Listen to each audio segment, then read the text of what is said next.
mga members ng Commission on Appointments, Secretary Del Rosario, na ibigay nyo in a timely fashion, substantively sa lahat po ng humiling. And I can recall Congresswoman Sato, Congressman Noel, and others. Lahat po na ibigay nyo. Yes, Mr. Chairman. So, we proceed with the question and answers again.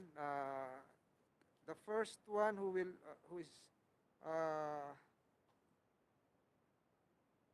recognized to question would be Congressman Pancho, if you're around. Yes, good morning. Good morning, Mr. Chairman. Yes, I'm sorry, with your indulgence. Congressman Noel, can you give way to Congressman Noel? Nauna yes, pala yes, nauna yes, pala Mr. Chair. nagpalista si Congressman Noel. So Yes.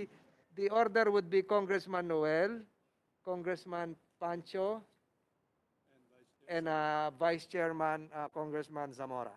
Yung tatlo na lang. So we start with Congressman Noel. Congressman Noel, you have the floor. Your Honor, you may proceed. Nawala. Congressman Noel, you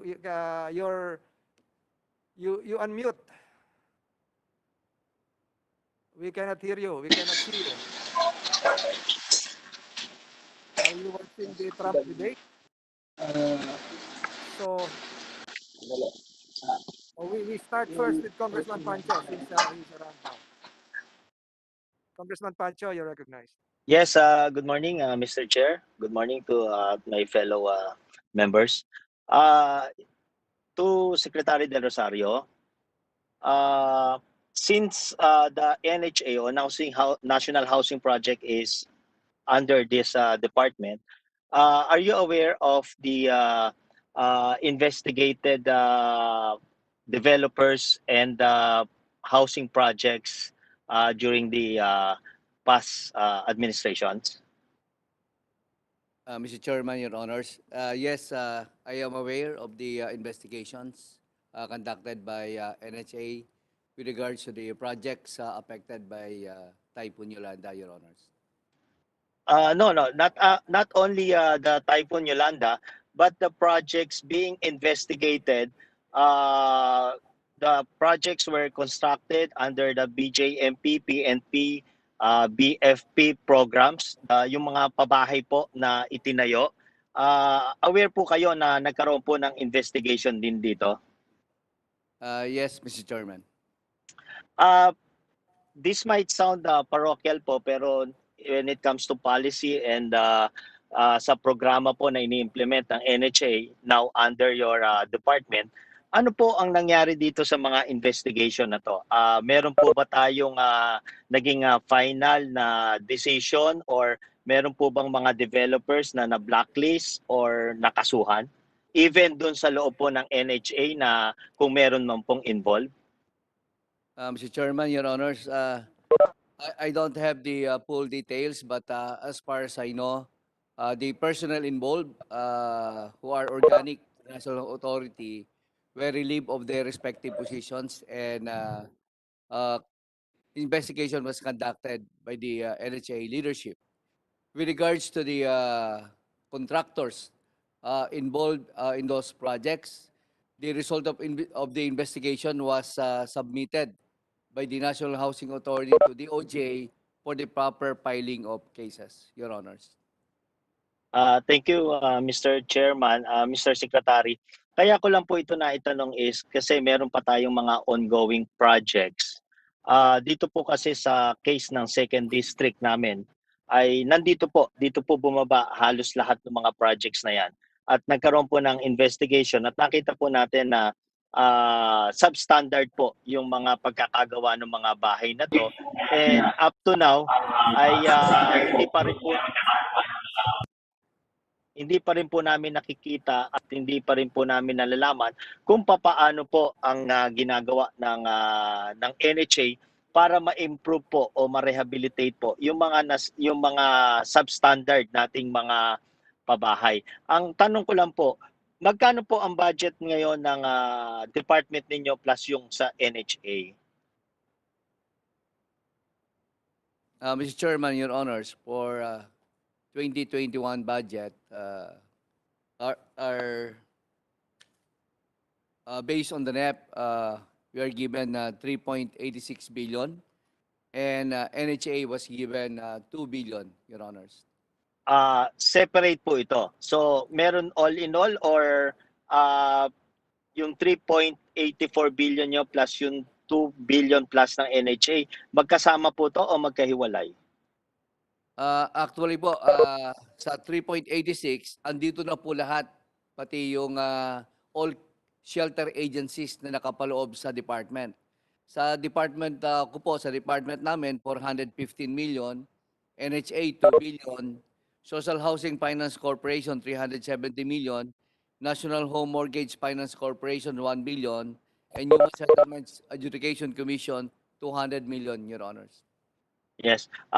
Pwede pong malaman kung meron pong naka-set aside na budget para dun sa mga nagawang mga housing projects po natin na meron pong mga, sabi nga po ay backlog or merong mga back job na dapat na isaayos po dun sa mga pagkakamali based po dun sa findings ng investigation na ginawa po ng Senado at saka ng Congress? I'm not aware if the 2 billion allocation will be utilized for the repair or reconstruction of substandard units. But I am aware that NHA is now doing its best to make those, especially the AFP-PNP housings, they are conducting repairs so that it will be habitable. And the NHA is turning it over to the local government units so that the priority will be given to the government employees in the different LGUs. The NHA is doing its best to rectify the errors in the past. And I would like to say, Your Honors, that during our term, there is no substandard units that will ever be constructed by NHA, Your Honors. Thank you. One more question, Mr. Secretary. Doon po sa, kasi based po doon sa opening statement nyo, tama po yun at naniniwala po kami lahat na we're not only building or constructing houses, but we are trying to build a community, di po ba? So, tanong ko lang po, doon sa mga policy po o doon sa guidelines ninyo, ay gusto ko lang po malaman, binago na po ba ninyo yung arrangement ng pagpapatayo ng isang pabahay with regards dun sa mga open spaces plus yung mga schools na kailangan nilang itayo? The same policy po ba ang ina-adapt natin na requirements na ibinibigay ng DepEd pagka nagpapatayo rin po tayo ng mga schools sa mga housing projects po natin? Mr. Chairman, Your Honors, once we have a housing development project in any area, we see to it that the 70-30% parameter is being observed. 70% for housing units and 30% will be used for open facilities. That is mandatory standard that must be observed by all developers in all our projects, Your Honors. Yes, but you have to take into consideration na ang DepEd ay may sariling requirement sila to put up the high school or even elementary schools.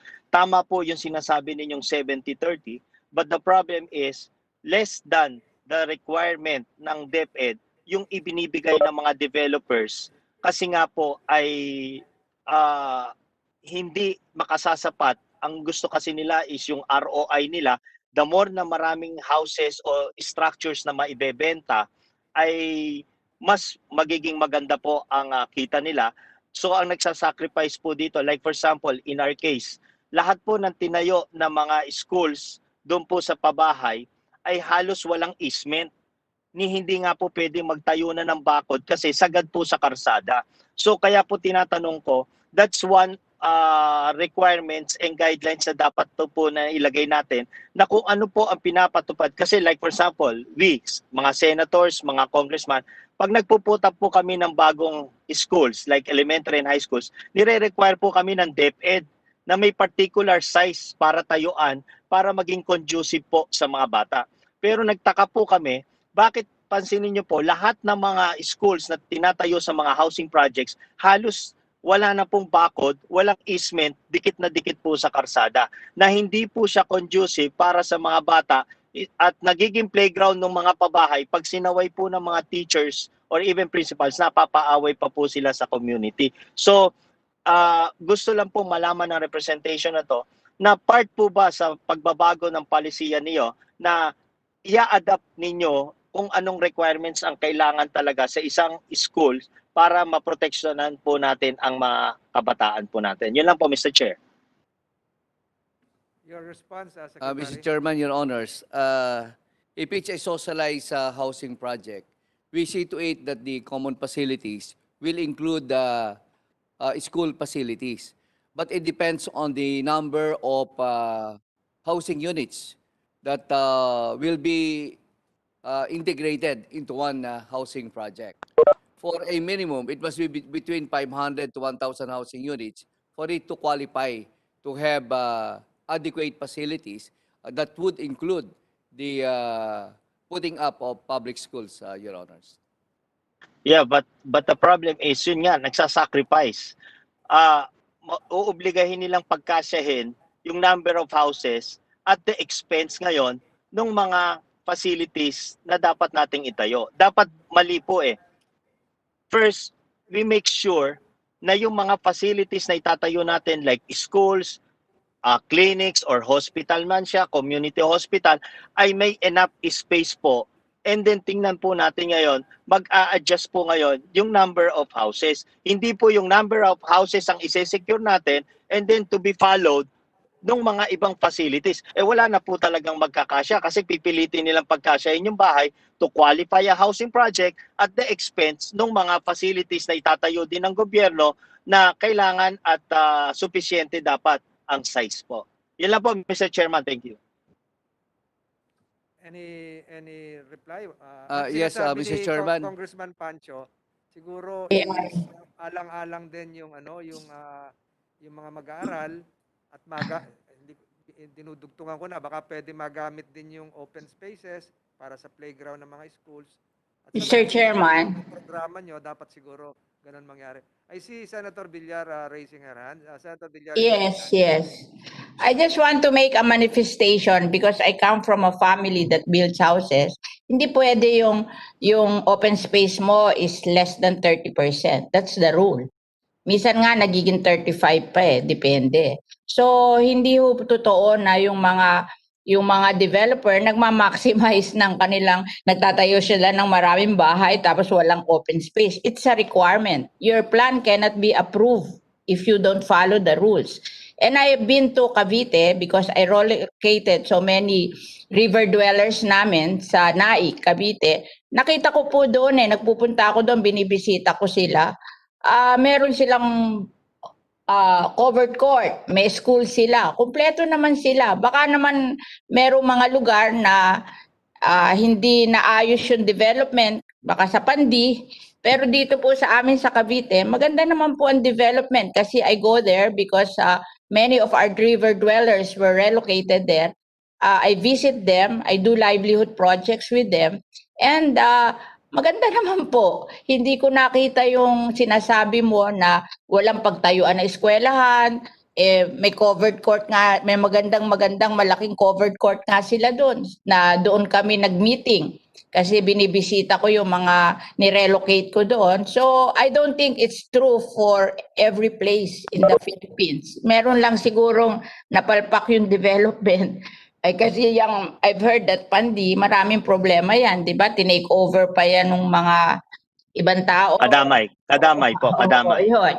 But doon Yes. sa amin po sa Naik, Cavite, and 13 Martires, maganda naman po. Kaya I think it's the way it was developed. So it's not true for everyone. Kasi kami po, yung mga lumipat po na taga Las Piñas sa Naik, Cavite, tuwan-tuwa naman po sila. Tuwan-tuwa nga po ako kasi binigyan sila ng bahay na parang kung binili mo sa private yun, ang mahal na installment, doon po 200 a month lang installment eh. Parang dito nga po sa Las Piñas, pag nag-rent ka, kahit kapangit-pangit na bahay eh. 1.5 eh. Eh doon ang kanilang bahay simentado, napakaganda. 200 a month. Kaya tuwan-tuwa sila kasi nagkabahay sila at maganda naman ang kalye. Ang gaganda ng bahay nila. 200 a month lang installment nila sa NHA. That is really very cheap. That's 10% of the market. Oo. Kaya pag napadala ka doon, swerte ka doon. At malapit pa po sa tinatawag na EPSA zone ng Cavite. Kaya ang daming trabaho doon. Kasi pag tumira ka doon, marami kang makukuha trabaho kasi PESA zone ng Cavite yung katabi. Oo. Kaya siguro depende kung saan natayo yung housing project. Yun lang po. Marami pong salamat. Yes, Senator Mr. Villar, Chair, Mr. Chair. Congressman Pancho. Yes, in connection dun sa sinabi po ni Senator, natutuwa po kami dahil kung maganda po ang naging development ng pabahay po dun sa area nila. That's why I'm asking po, Secretary, na magkaroon talaga ng tamang pulisiya at tamang monitoring. Kasi nakakalungkot po dahil kung merong nagagawa na magandang development, same din po may budget na inallocate dyan. Bakit sa ibang area napakaganda, napakahusay, bakit dun sa ibang area hindi po? Yun po ang pinapanawagan po natin kay Secretary na bantayan pong mabuti na maging polisiya po nila na talagang ibigay yung nararapat na pabahay considering na lahat po may budget. At hindi lang naman po biro yung budget na inallocate dyan. Sa totoo lang po, under my district, 4 na bayan po ang merong mga pabahay o mga locus housing na ginawa ang NHA. Andiyan po ang bayan ng Bukawi, taga roon po si Senator Joel Villanueva. Malaki rin po ang naging pagkukulang at problema doon sa mga AFP, PNP, BJMP housing. Nasa akin pong distrito rin po ang bayan ng Pandena, which is 40,000 po ang itinayong pabahay doon na napakarami po na kaya po sinasabi ko to dahil ako po ay naging saksi. Nakita po natin na yung mga schools, walang fencing, halos ang dikit po sa karsada, walang easement. So maging standard po ang polisiya pagdating sa school kung ano po ang hinihingi sa aming requirements ng DepEd ng schools pag nagpuputap kami ng ISO. Sana the same din po para makita po natin na talagang secured ang mga bata at ma-ensure po natin yung safety po nila. Yun lang po, Mr. Chairman. Thank you, Congressman I want Pancho. to make a Before I recognize manifestation. Senator Villar, I'd like Yeah. to acknowledge the virtual Alam mo, presence of Congressman Advincula, likewise from Cavite. Senator Villar is recognized. Senator Villar, you're on mute. Yes, go ahead. Sabihin nyo doon sa LGUs, alam mo, ang LGUs nasusunod din sa housing project ng NHA. Oh, malaki sa nila. Katulad kami, nung lumilipat kami sa Naik, pag ayaw ni Mayor, hindi kami makalipat. Oh, at marami siyang requirement. Ngayon nga, ang requirement niya, ira-rapid test pala or i-PCR test lahat ng lilipat doon. Hindi pwedeng lumipat ng hindi naka-PCR test. So, we have to follow that. Tapos, si Mayor, pag ikaw maglilipat doon, hindi siya pumapayag na yung mga local government na naglilipat, especially from Metro Manila, wala ka ibibigay na project sa kanya. Sabi niya, tapos sabi nga ni Senator Villar, bakit nyo naman hindi bibigyan ng project? Pinahihirapan nyo, nililipat nyo yung problema nyo sa kanila, tapos hindi nyo sila tutulungan. So, malaki ang say ng local government dyan. Turuan mo yung local government mo na mag-require siya. At huwag niyang bigyan ng permit ang NHA unless they follow the rules. Kasi local government din yan. Di ba? Pag tayo nakuha ng permit sa housing, we get a permit from human settlements and we get a permit from the local government. They are independent of each other. O pag ayaw ng local government, wala rin magagawa yung human settlements. Oo. So, malaki ang say ng local government dyan to follow the rules. So, sabihin mo doon sa mga local government mo, huwag siyang pumayag, di ba? Na ganun-ganun lang. I-require niya na dapat sumunod sa rules. Sa amin kasi ganun Kami nga, yung mayor ng Naik, pag sinabi ng mayor ng Naik, sunod kami, saan kami maglilipat sa aming informal settler sa river kung hindi siya papayag. So, mabait kami sa mayor ng Naik. Lahat ng gusto niya, sinusunod namin. Yun lang po. Marami pong salamat. Yung Naik po, distrito po namin yun kaya mababait po lahat kami. Ang higpit ng mayor doon. Pag naglipat ka ng squatter, kailangan magbigay ka ng project sa kanya para daw matulungan ng bayan niya kasi pinahihirapan daw namin yung bayan niya. And it's all right with us kasi talagang ganon, di ba? Makikisama ka dahil pinahirapan mo naman talaga siya. Pag sinabi niya na magtayo ka ng nung nagkakagulo noon, nung nangyari sa Pandi, pinag-donate niya kami ng outpost doon sa kanyang housing project. Baka daw siya sugurin din daw doon sa Naik ko, natakot siya. O, di nag-donate kami ng outpost para sa mga pulis para protektahan yung kanyang housing project doon. So, ang laki ng say ng local government dito. O, ang laki ng say. Okay. Thank you, Senator Villar. Dumami yung butante namin sa 7th District of Cavite. Pero siguro the lessons learned here from the comments given by Senator Villar as well as the suggestions emanating from Congressman Pancho is for the Secretary and the Housing Department to really formulate a standard that would involve the local government units in facilitating a more comprehensive, livable, sustainable housing development program for all. Hindi lang po sa Cavite, pati sa Bulacan, pati kung saan-saan na. Siguro po ganun ang hiling sa inyo ni Congressman Pancho at ganun din po yung makukuha nating wisdom coming from the manifestation of Senator Villar. Nakuha niyo po yan, Secretary De Rosario? Yes, Mr. Chairman, we will strictly enforce and follow what is right by strictly monitoring all projects. Your Thank you, Honors. and I'd like to acknowledge the arrival of Senator Bong Revilla, and I'd like to acknowledge likewise the presence physically for the members of the commission and this committee. Nandito po lahat yung Socialized Housing Developers Association. Is that correct? Ang dami pong developers dito. So sana po naririnig niyo yung pinag-uusapan. Ang kailangan po, sinasabi ni Congressman Pancho, standard, makipag-coordinate sa LGU, at magkaroon ng dapat tamang espasyo para po yung mga eskwelahan, yung mga bata, meron naman pong konting easement. Baka balang araw maipit-ipit na yun kahit mga tricycle pagbalik ng in-presence classes. So we also I see the hands of the majority leader, and then I see again the presence of Congressman Noel, plus I'd like to majority leader first, and then I'd like to recognize Congressman Ferrer, who would like to interject. Congressman Almario is recognized. Thank you, Mr. Chairman. This is about the line of questioning of Congressman Apple, no? So I hope with the indulgence of Congressman Ferrer, allow me to ask these questions to the Secretary. Pag pinag-uusapan ba natin yung 30%, at least 30% open space, Mr. Secretary, open space lang ba yan o yan yung roads, di ba? Yan yung parks and roads dun sa development. Am I correct? Yes, Mr. Chairman, 30 space is for common facilities, including Alright. road networks. Alright, pagka pinag-usapan naman ang roads sa nakasama sa 30%, all-weather road ba yan o concrete road? Does it have to be paved or basta lang may road? Kailangan ba road with drainage o with street lights? With drainage system and concrete road networks, Your Honor. And also street lights? Yes, Your Honor. Okay. The reason why I brought that up, Mr. Chairman, is that nainggit ako sa sinabi ni Senator Villar.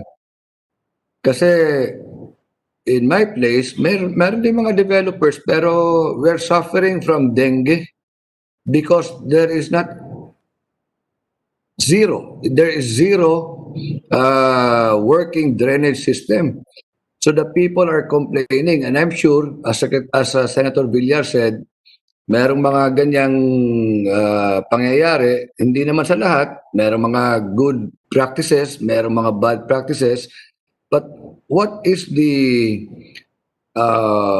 plan of the department in correcting malpractices of developers, no? So meron nga kayong standards, meron nga kayong pinapasunod na policies. Open spaces, okay, but developers in some provinces, I'd like to point out my province, nagkaroon lang ng open space, there's a road na napakanipis, 4 meters yung width, wala pang drainage, wala pang street lights, at nasa sentro ng lugar. It is already a place for dengue, a place for kasi madilim, illegal drug trade, at kung ano-ano pa mga illegal na nandun. And sad to say, Mr. Chairman, ang daming dormitories, so ang daming mga bata. No? It's very near the school, very near the university. And nagkaroon ng investigation on this, pero wala naman nangyari all through these years. And I heard, Mr. Chairman, that the developer now wants to donate the open spaces to the LGU. And in effect, that will relieve him of the responsibility of developing the roads and the open spaces, no? Pwede bang i-donate niya diretso sa LGU o kailangan i-comply niya muna ang requirement and conditions set forth by HLURB bago niya ma-donate? Mr. Chairman, Your Honors, kailangan ma-comply muna ng mga developers kung ano yung standard as specified in the development permit and some specifications. And the LGU will not issue occupancy permit if those standards were not met by the developer. Kung po dito, napakalakas ang power ng local government units. Kung walang drainage system, it's not according to the 70-30 standard, the LGU will not issue occupancy permit. Yung po pinaka-final natin to ensure na talagang ginawa ng developer yung kanyang housing development. The LGU is the key. Dahil pag nag-issue na po ang LGU ng occupancy permit, papasok na yung mga home buyers. Your Honors. Mr. Secretary, what is now your guidelines? Yung tinutukoy ko na subdivision, medyo puno na eh. So, ibig sabihin, may mga permits na yung mga nag-occupy doon. There's even a school, a university within that village. Moving forward, what should be done? We must strictly follow the guidelines. In the 30% distribution of common facilities, the road networks will be turned over by the developer to the LGU. Other facilities in the open space will be turned over by the developer to the homeowners association, Your Honors.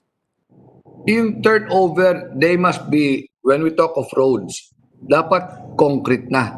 As you said earlier, dapat may drainage na, dapat may street lights na. None of those things can be found. And yet, medyo puno na yung subdivision. So, I'm sure this is also happening not only in my place but in other parts of the country. What will be the policy now of HLURB? How do you cure the problem? We are not talking of applicants. We are not talking of a development made just over a year ago. We're talking of a development made for 20 years ago. So, puno na. What will now be the guidelines, Mr. Secretary? Mr. Chairman, Your Honors, that's why the department is now focusing in the putting up of the local shelter boards in all municipalities and cities, so that the local shelter board will be the partner of the department in imposing observance of the rules and regulations set in our guidelines, Your Honors. The key in housing development is the close partnership between the department and the local government units, most especially in the crafting of their comprehensive land use plan and local shelter plan. Pag nagawa po itong dalawang plano na to, everything will be in order and we can identify the needs in the respective localities, cities or municipalities, Your Honors. Mr. Secretary, I agree with your statement, no? But the sad fact is that may mga LGUs na magaling, yung mga officers, yung mga chief executive nila, merong mga takot dahil sa politika, dahil for so many reasons. That's why I'm lodging this question before you. Kasi kayo naman, you're apolitical, you're a national agency. There must be something that your office could do firmly without consideration of anything except to have your policies implemented, and you must have the police power to do so. Kahit gagawin man ng LGU yung part nila or hindi, the policies of your department of HLURB must be complied. So tama nga naman, you have to coordinate with the LGU. But failing that, if the LGU cannot perform, lalo na ngayon mag-e-eleksyon, alam nga naman, ika-cancel ng LGU yung mga permits na binigay nila before. That's a problem that you may not know of, but that's a reality on the field. So, wala bang pwedeng gawin ang office nyo, Sec, na batas kamay? Kayo na bahala. Mr. Chairman, Your Honors, what we are thinking is to connect with the DILG and come up with a memorandum of agreement that would be enforced by the DILG in as far as housing development is concerned in the localities, Your Honors. I will already second guess the reply of the ILG. They will endorse that to the LGU. We're now back to square one. Ayoko sanang ilabas ang solusyon outside of your department. If there is something that your department can do by itself in making sure that your department's policies are complied with, regardless of the LGU, yun ang solusyon, Mr. Secretary. Mahirap kasi we're talking of 1,600 cities. We're talking about 82 provinces. We're talking about 42,000 barangays. Pagka LGU pinag-usapan, very colorful ang LGU, Mr. Secretary. I'm sure you know what I mean. But pag department mo pinag-usapan, it is Secretary De Rosario and his team who will be giving the solution nationwide. Kaya, Sec, I'm very sorry, no? While I agree with you, nagbobolahan lang tayo pagka sinabi natin LGU. Marami magagaling na LGU. We can cite many of them. But hindi lahat kamukha kasing galing nila. That's the problem. Mr. Chairman, can I add my suggestion? Yes. Mr. Chairman? Yes, go ahead, Senator Villar. Alam mo, talagang sa lahat ng bayan natin, maraming abandoned subdivision, undeveloped. Talagang nagloko yung developer. What the human settlement can do is not to allow them to do any more project in the future. Blacklist. Kasi kung ikaw negosyante na gusto mo maging developer ka na magugustuhan ng tao kasi you will sell again. That's why you have to make sure na magaganda yung development mo so you can sell again. It's if you're a prestigious developer, you have to develop well para next time you can still sell. Kasi pag pangit ka mag-develop, hindi ka na makakabenta in the future. But for those na small-time developer that they don't care, they just want to make a fast buck and then abandon their business, then what the human settlement can do is to blacklist. Hindi na siya makaka-develop uli pag hindi siya maayos mag-develop. There should have a system of blacklisting. You don't give a permit to a developer na nagluko. Kasi sa aming pong bayan, napakaraming abandoned subdivision na iniwanan ng developer. Pero dito sa syudad namin, and ang nangyari po, dahil may pera naman ng local government, tinake over na ng local government for the benefit of the people, yung mga nakabili doon. But in case the local government do it dahil kulang ang resources nila in far places, then they have to have the help of the national government. Pwedeng maghingi sila ng project sa national. But what the human settlements can do is to blacklist them, that they can never develop again if they abandon their subdivision. I think that's the best penalty they can ever enforce on this mga masasamang developer. Marami po sila. Sa amin lang pong bayan, ang daming iniwan na abandoned subdivision, hindi nayari ang kalye, hindi nayari ang drainage, hindi kaya blacklisting lang yan. Kasi pag halimbawa nawala na, ayaw nang gumasta, mapipilit mo ba yun? Walang makakapilit doon. The only solution would be for the local government to take over and then improve the lives of people in that particular subdivision. Up to now, we're doing that. Tanungin mo si Senator Bong Revilla sa Bacorden, maraming abandoned subdivision. So, pinagtutulungan naming ayusin. Ang nakakatawa pa sa kanila, hindi na sinimento kalye, yung squatter, tumira pa sa kalye. Kaya ngayon, pag nagpagawa ka ng kalye, babayaran mo pa lahat yung mga squatter na nakatira sa kalye. So, napakahirap. Talagang it's so hard. But if you want to help the community, then that's the way to do it. But of course, what they can do is to blacklist these developers na hindi na sila makadevelop uli kasi hindi sila reliable at unfair to those who bought from them. But others, binili nila 20 years ago, mura-mura naman ang bili nila, it's worthwhile na rin kasi wala na silang mabibiling ganon this time kasi mahal na ang mga lote ngayon. So kahit na hindi na-develop masyado, okay na rin kasi mura naman nilang nabili. So, maglalabi na lang sila sa mayor na unti-unti ayusin yung subdivision. And the mayors naman, sabi mo nga, mga politiko sila, gusto nilang i-please yung kanilang mga constituents, unti-unti naman gagawin ng mayor until maayos niya yung subdivision. That's the real life in our lives. Kasi ako po, taga Las Piñas ako, nakita ko na lahat yan kasi my father was mayor since 1963 and now it's my brother. Nakita ko na po lahat yung problema na yan. And talagang in the end, sa local government, babagsak ang problema.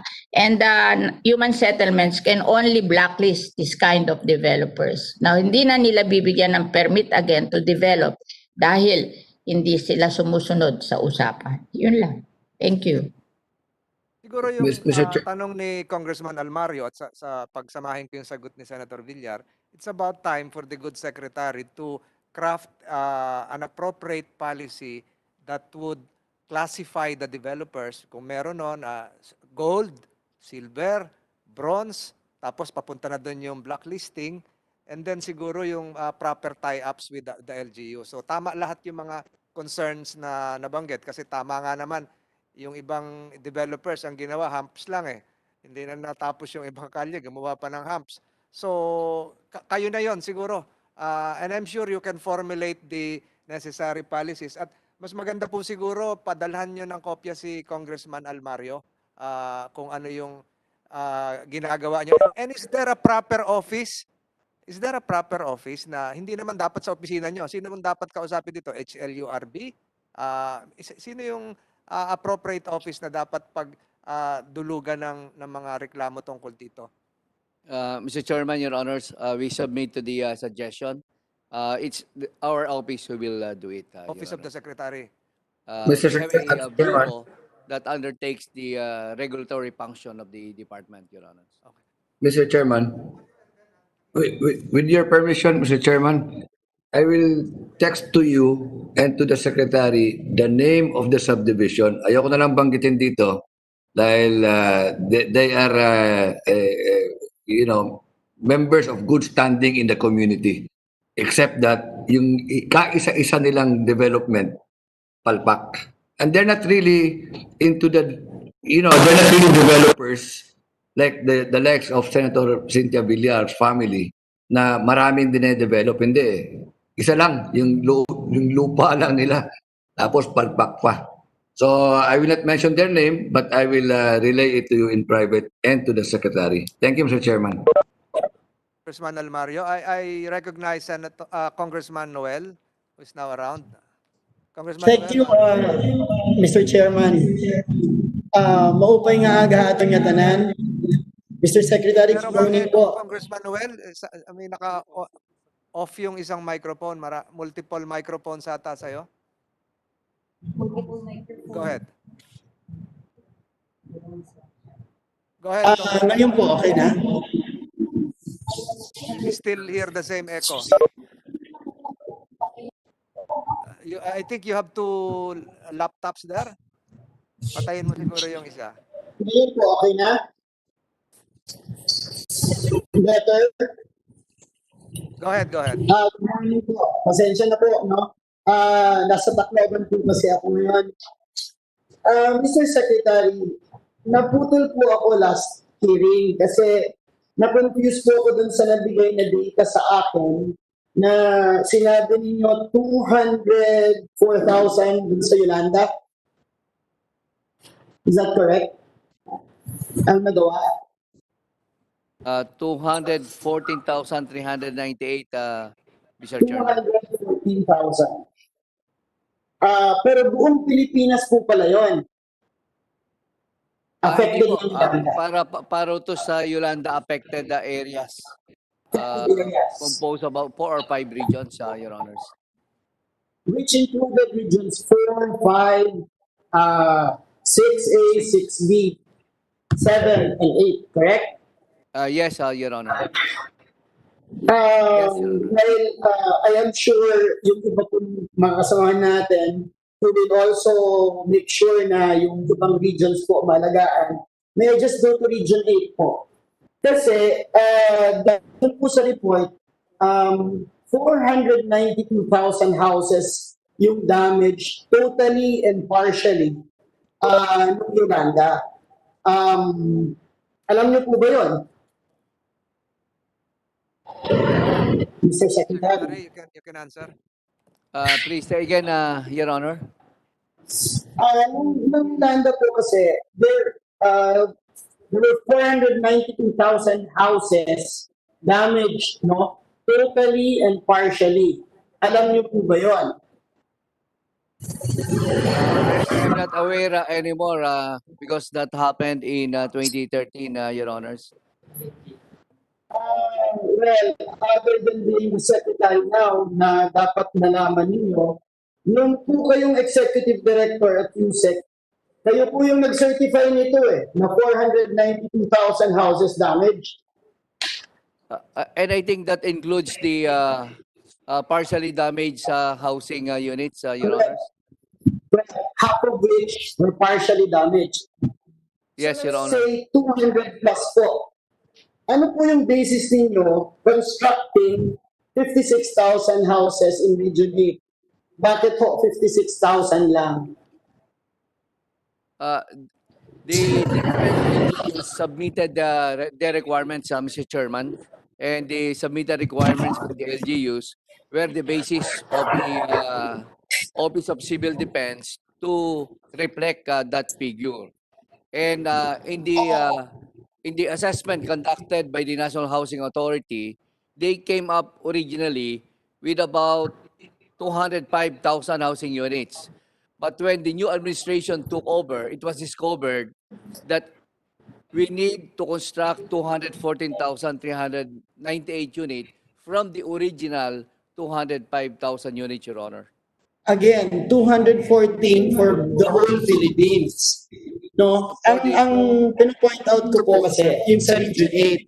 And funny that you said na yung mga mayors, yung submission nila, yun lang ang basis ninyo. Actually, a colleague of ours was asking, bakit daw dalawa ang screen ko? No, may I show the mayors present, no? Kasi yung iba parating pa lang. And I'm sure all the senators will want to fight and will want to champion na yung Region 8, 7 years na po kaming nag-aantay. Hanggang ngayon, wala pa pong halos nangyayari dahil ilang percent lang po dun sa sinubmit nila. And here po, nagmi-meeting kami, they have names, families na dapat bigyan po. Ang kanila lang naman po, ano po ang makukomit ninyo? Kasi we're talking about your plans. Mr. Secretary. Secretary, can you answer? Mr. Chairman, Your Honors, based Ang tanong dito, ano daw yung maikukumit ninyo sa pagtugon doon sa mga pangangailangan ng mga pamahalaan lokal sa... I'm sorry, Mr. Chairman, I cannot hear you. Mr. Chairman, Your Honors, ang naging total inventory natin na kailangan for Region 8 is 37,168 units. Of this number, 22,386 ay natapos na and awarded and occupied. Ang ginagawa ngayon ng NHA ay 26,177 units and all this will be completed by 2021, Your Honors. Yeah, I If we know. need additional housing units, NHA is dependent on the budget being provided by the national government. And the budget being given to NHA comes in trickles. Hindi naman isang bagsak para makapagpagawa ng housing projects in all areas. That's the limitation of our budget, Your Honors. Naintindihan ko po yun, but in the time that you were acting secretary up to present, ilan na po ba ang since kayo po yung nag-certify nitong 400,000 houses damaged ilan na po bang napagawa po ninyo? O na-suggest niyo sa NHA na, uy, alam ko to dahil dati ako yung nag-certify nito eh.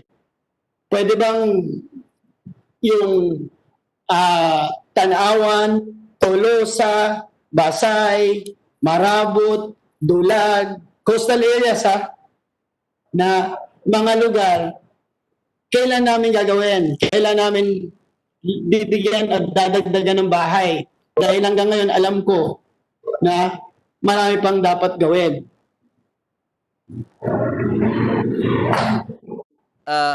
We will request NHA to conduct assessment and coordinate with the LGUs on this matter, Your Honor.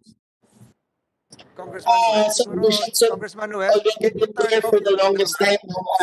Sige po, I will do that for you. Today, I will consolidate lahat po ng kaya nating makonsolidate, no? Para maano po natin, sabi po natin sa inyo kung ilan talaga ang exact figures and numbers, no? Going back dun po sa submission ninyo, meron po kasi akong hininging per CPM with regard Marawi. Is that correct po? Mr. Chairman, Your Honors, ang understanding po namin, the per CPM required is for the housing units in the in Region 8. And I was told by NHA that the per CPM is per project basis.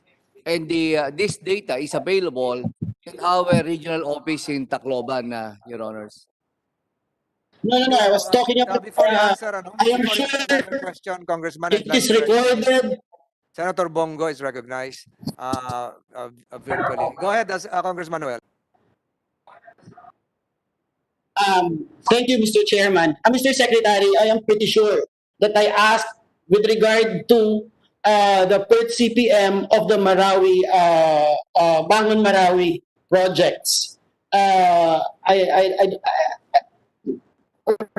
Records should bring me out po. I am sure. Yun po ang hiningi ko. Kasi po, hindi nyo pwedeng sabihin yun dahil nag-email kayo sa akin. Nag-email kayo sa akin ng project timeline and costs ng Marawi. Kaya hindi po yun sa Yolanda. Otherwise, you will not email to me po. Mr. Chairman, Your Honors, we have submitted the per project of the Marawi and it is included in the Master Development Plan, Your Honors. andun po yun yung timeline ng per project kung Actually, kailan yung matatapos, Your Honor. sinabot nyo nga sa akin was got from the master development plan. Sige po. Kasi kaya hinihingi ko yung per CPM kasi we're trying to establish and para ho by 2021 hindi ho mapapahiya ang presidente dahil sinabi po ninyo December of 2021 completed po yung Marawi.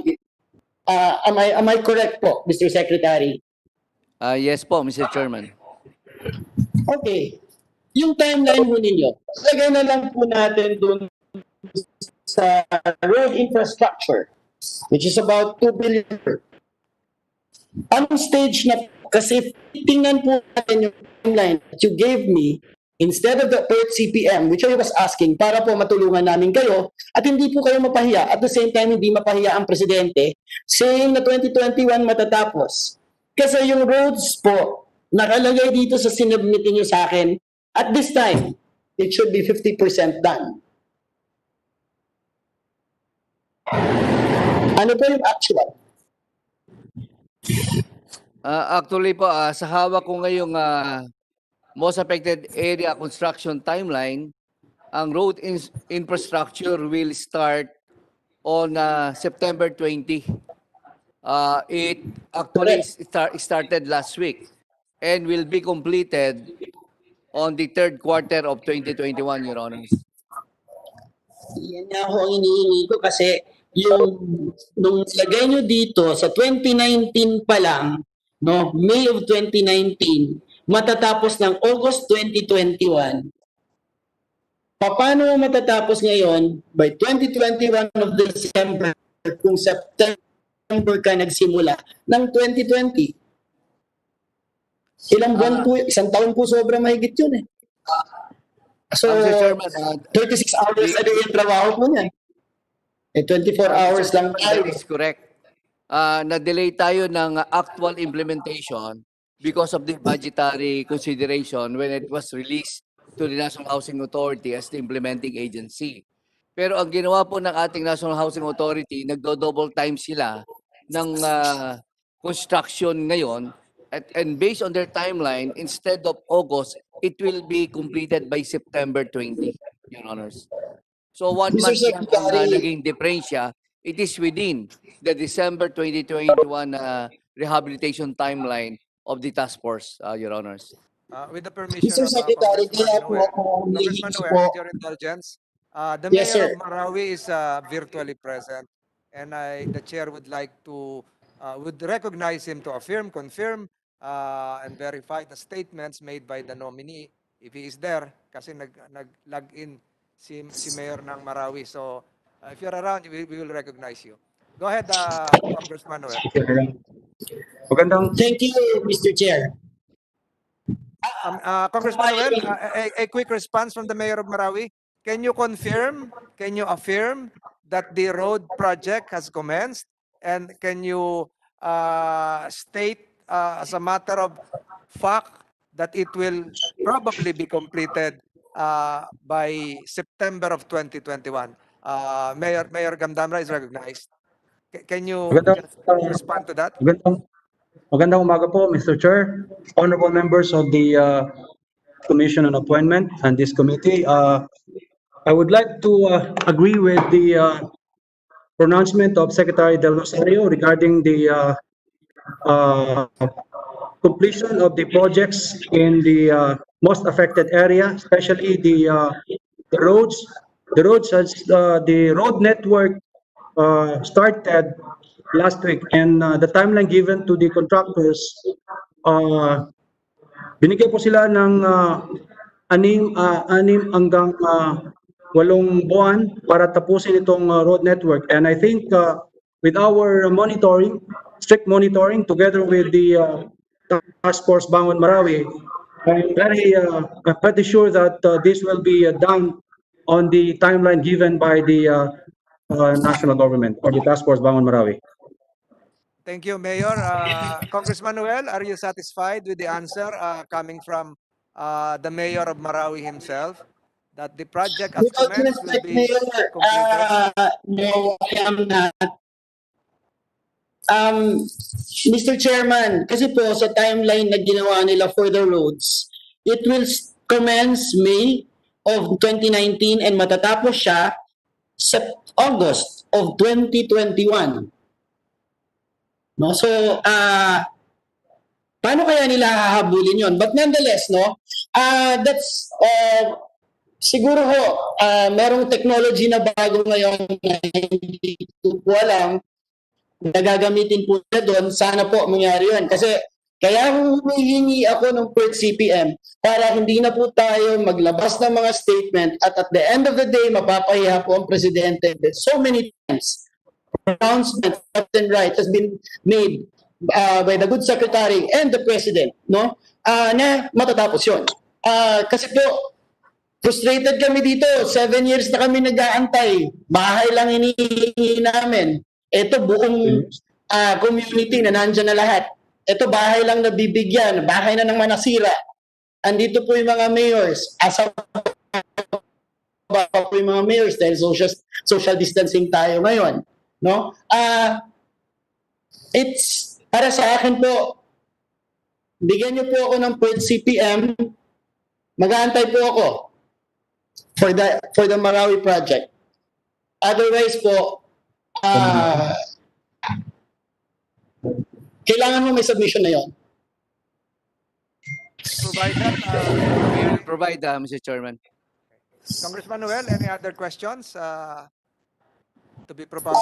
Otherwise, we go to the Vice Chair.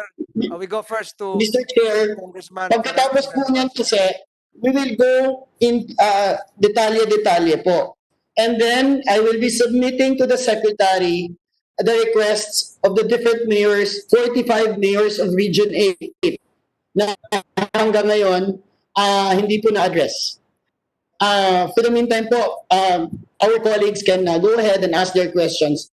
But I will have to wait po and ask our colleagues in the CA na kung pwede po ba nating antayin yon? Because I remember Senator Lacson, with all due respect, Senator Lacson, may hiningi siya 5 million COA audit. Tapos na po ba? Chairman, we have submitted that document to the Honorable Senator, Your Honors. Okay, thank you. Then I will wait for my request. Thank you po, Mr. Chairman. Thank you, Congressman Noel. Congressman Ferrer is now recognized. Thank you very much, Mr. Chair. Konting katanungan lang po para sa buting sekretary. Kami po sa aming lugar sa General Trias, kung familiar si secretary po doon, marami po sa amin yung mga naunang mga housing projects. Compared po sa housing projects ngayon, ng panahon ng current administration, malaki diferensya. Mas maganda pong dihamak, no? Mas kumpleto. Unfortunately, marami pa rin po sa aming mga resettlement areas ang hindi nabibigyan ng pansin kasi hindi naman turnover po sa LGU. Tanong ko lang ho, given the, sabi nyo nga, ang request nyo po ay so much, ang binigay lang sa inyo ay 5%, meron ba ho kayong plano or pondo para sa mga naunang projects na sa palagay po namin ay napabayaan? Paano ho kami makakalapit para po dito? So, yun yung unang katanungan ko. 3 katanungan lamang po, Mr. Chair. Mr. Chairman, Your Honors, for provision of common facilities, the department can provide assistance, Your Honors. Thank you. Mr. Secretary, saan po kami pwedeng lumapit? Or meron ba kayong undersecretary na po pwedeng tumutok dito? Kasi I'm sure bugbog na kayo sa dami ng gustong kumausap po sa inyo. We will connect with your office, Mr. Chairman. Salamat po. Second, Mr. Chair, sabi nga ng mga kasamahan po natin, minsan, karamihan, kadalasan, ang burden po ng nagka-carry, no, ng problema ay yung LGU. So, kung mapapansin po natin, yung mga syudad, no, ang nagpapadala ng mga informal settlers sa iba't ibang lugar, no, sa karatig lalawigan, mostly coming from Metro Manila po ito. Ang tanong ko lang, Mr. Secretary, can you have a policy po na sana ang sending LGU, which is normally mayayamang syudad, ay magkaroon po ng support or parang pondo sa receiving LGU based on per family po. For example, maglilipat po ang Makati, no, sa isang lugar na lagi naman pong munisipyo ang binabagsakan hindi naman kapwa syudad. So, yung malaking pondo ng Makati, mababawasan ng tao, tapos yung receiving LGU, which is a mere municipality na walang pondo, siya po aakap, no, ng responsibilidad. Alam niyo naman po na pag ando na ang isang proyekto, ang mga tao walang unang lalapitan kung hindi ang munisipyo. So, lahat po yan, from cradle to grave, ay problema po ng LGU. Education nga ho, andyan, provide niyo po ang kanilang mga classrooms, eskwelahan, ngunit yung mga textbook dati, mga notebooks, mga supplies, normally sa LGU yan. Pag nagkasakit, saan pupunta? Diba? Wala naman po facilities sa LGU pupunta. Pag nanganak, sa LGU. Pag namatay, sa LGU pa rin po. So, tayo lagi po provide tayo from eskwelahan, barangay hall, daycare. Pero hindi niyo pa rin na-consider na mag-assist yung sending LGU na higit na mayayaman sa receiving LGU po. Mr. Chairman, Your Honors, actually, it's the responsibility of the sending LGU to provide assistance to the receiving LGUs as stated in the National Resettlement Framework Plan. Obligasyon po ng sending LGU ang pagbibigay ng assistance sa mga LGUs na nag-receive ng mga ISFs. Yan po ang challenge natin ngayon, yung willingness ng sending and receiving LGUs to come up with a MOA. Sana magkaroon po sila ng MOA before implementing the project and executing it para po at the end of the day, malinaw yung kanilang usapan kung ano ang gagawin ng sending and receiving LGUs in as far as the ISFs are concerned, Your Honors. Thank you, Mr. Secretary. Mr. Chair, may I suggest po na magkaroon ho tayo ng isang batas na para po dito na kasi po, based na po para sa akin. Kasi nga ho, yung ating census minsan, 5-10 years bago ho tayo mag-conduct ng census. Ang sa akin lang ho, kasi kung ilipat ho natin libo-libong pamilya, baka pwede ho isang batas na i-compute per family kung ilan para yung era, based on era po, ay masuportahan natin. Mr. Chairman, Your Honors, we will definitely support that proposed bill, Your Honors. Thank you. Lastly, Mr. Secretary, baka po pwede po na makahingi lang po kami na inventory, no, sa Ciudad Angel Trias, yung mga resettlement area or relocation sites. Kung meron po hong mga vacant lots. Kasi po, unlike ngayon ho, na nahipag-coordinate ang inyong ahensya sa mga LGUs, no? Nadadalhan ng bagong mga resettlement areas. Sa amin ho, nung araw, wala hong coordination. Siyempre, national government po yan. As early as 1995, ginagawa na po sa aming bayan po yan. Dati po, hindi kami binibigyan ng allocation. So, ibig sabihin, wini-welcome po namin yung mga informal settlers coming from different cities sa Metro Manila. Pero yung amin pong sariling informal settlers sa aming lugar, yung walang sariling lupa, ay hindi ko nabibigyan ng alokasyon. So ngayon ho, I know na nabibigyan niyo po ng allocation ng LGU. Pero kami po nung araw, wala po talaga. So baka pwede makiusap kung meron pa pong natitirang mga housing units, ay makinabang naman po yung mga lehitimong taga-syudad po namin na mabigyan din ho, yung walang bahay, walang sariling lupa, na mabigyan po ng alokasyon para po dito. Mr. Chairman, Your Honors, actually, we have two institutions, the National Housing Authority and the Social Housing Finance Corporation, who can do something to support the relocation of our ISFs, Your Honors. Thank you, Mr. Secretary. Baka po pwede ho pa-coordinate daw sa opisina po ng inyong lingkod para hindi na kayo maabala. Most welcome po, Mr. Chairman. Salamat po. That's all, Mr. Chair. Salamat po sa oras. Thank you, Congressman Ferrer. Now, the last to ask questions would be the Vice Chair of the Commission on Appointments, Congressman Ronnie Zamora of San Juan. Congressman Zamora is recognized. We also recognize the presence of Congresswoman Sato. Congressman Zamora, you have the floor.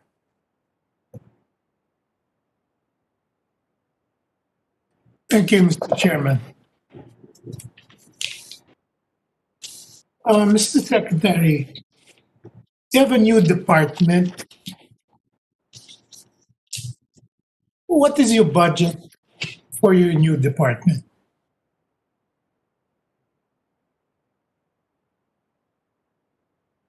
Mr. Chairman, Your Honors, for the 2021, we're given 3.68 billion budget, and this amount will cover all the attached shelter agencies.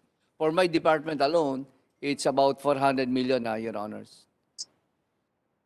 That includes the National Housing Authority. The National Housing Authority was given 2 billion, Your Honors. The reason why I ask is I am from San Juan. I represent a highly urbanized district in the center of Metro Manila. Your department is Human Settlements and Urban Development. And obviously, if I have to deal with any departments in the government, you should be one of the first ones. And I've always wondered, how many employees do you have in total, including National Housing Authority? Do you have thousands? Do you have tens of thousands? How many employees do you have? For the, Mr. Chairman, Your Honors, for the department, we have about 340 personnel, but per TOE, it should be 1,100. We are a new department, and we are recruiting personnel now because we are only 35% filled up. For the National Housing Authority, if I remember right, it's their strength is about 2,000 personnel, Your Honors. As a new department, what are the special qualifications of your employees? Do you have people who are trained to do census work, statistical work, the kind of work that any new department should have? Mr. Chairman, Your Honors, as far as the technical aspect of the department is concerned, we are actually hiring architects, engineers, and environmental planners with the skills on technical aspects. But for clerical, of course, we need them for our administrative work, Your Honors. How many undersecretaries do you have, Mr. Secretary? I have 3 undersecretaries and 3 assistant secretaries, Your Honors. Your But, undersecretaries, who are they? What are their qualifications? I have one now, Undersecretary Sabilip, who is in charge of regional operations, just recently appointed just last week, Your Honors. And he was a former mayor of Lipa City. And the The other 2 undersecretaries are not yet filled up, but I have an officer in charge undersecretary, Your Honors. and they are from the department. Yes, Your Honor, formerly with the HLURB, since they have the knowledge already regarding housing regulations. So I have one OIC Undersecretary, Your Honors. The assistant secretaries, what are their qualifications, Mr. Secretary? Basically, Your Honors, the Assistant Secretary should be knowledgeable in housing matters, but they are presidential appointees. So I have two Assistant Secretaries duly appointed by the Office of the President. And one came from the PCUP, former commissioner at PCUP, and the other is a businesswoman now appointed by the President to join the department, Your Honors. Do you have anybody in charge of urban poor? Yes, Your Honors. Our directors are the ones directly in touch with them in the office of our public housing, Your Honors. The reason why I ask about the urban poor is because obviously in a district like San Juan, the urban poor are an important priority. And obviously housing is their first priority. Housing, Mr. Secretary, we have two or three, well, actually we have more. We have 3 or 4 resettlement areas. And I was listening very carefully to the intervention of Congressman Ferrer when he talked about his problems where his LGUs are receiving LGUs. And I feel very concerned about his interpellations because we are a sending LGU. I noticed that you probably don't have yet a protocol for sending and for receiving LGUs. Is my impression correct? Right now, you don't have a specific protocol to handle the responsibilities of sending and receiving LGUs. That's correct, is it not, Mr. Secretary? Yes, Mr. Chairman, but it is embodied in the National Resettlement Framework, wherein the sending LGU has the obligation to provide assistance to the receiving LGU with regards to the number of ISFs that will be sent to the receiving LGU. And because the allocation is in the budget allocation is in the sending LGU, Your Honors. Well, that's a very general statement. You don't really have specifics, like, for instance, the sending LGU should provide 10,000, 20,000 pesos per family. The receiving LGU should receive this money, should put it in a trust fund or something like that. There's nothing like that yet to govern these relationships.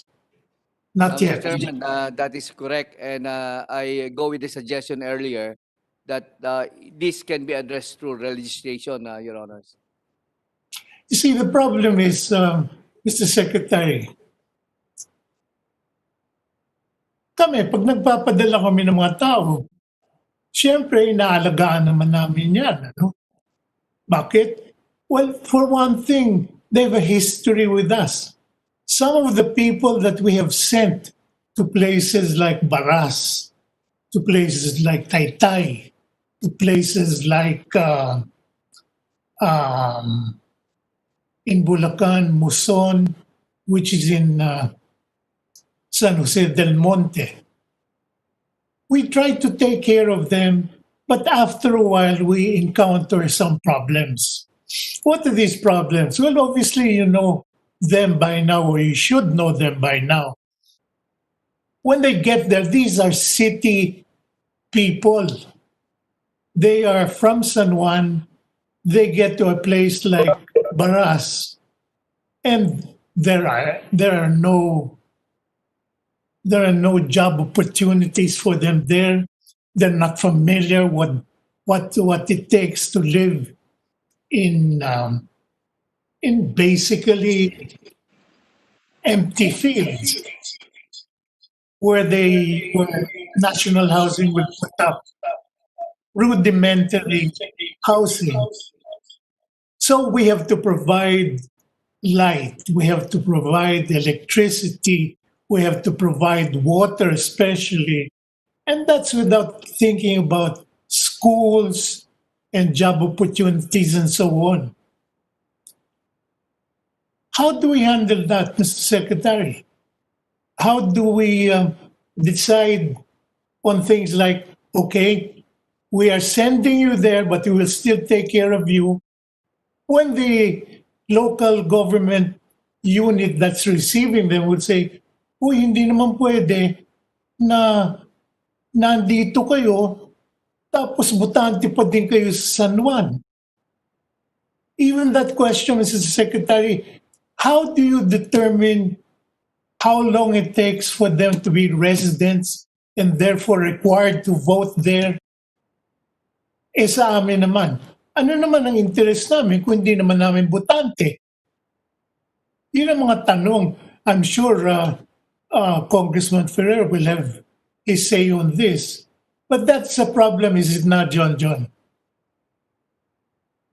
Totoo po yun. Actually, with your indulgence po, Boss Ronnie, nag-file po ako noong 16 Congress po, niyang ganyan. Kaya lang ho, hindi ko alam kung bakit po hindi nag-prosper po. So, tama si Boss Ronnie, kung po pwede po sana na kahit papano ay may malinaw na polisiya. Kasi po kung i-require naman po ng inyong ahensya, Mr. Secretary, hindi po pwede pong hindi sumunod ang mga LGUs, particularly sending LGUs, kasi yung burden po nila mababawasan eh.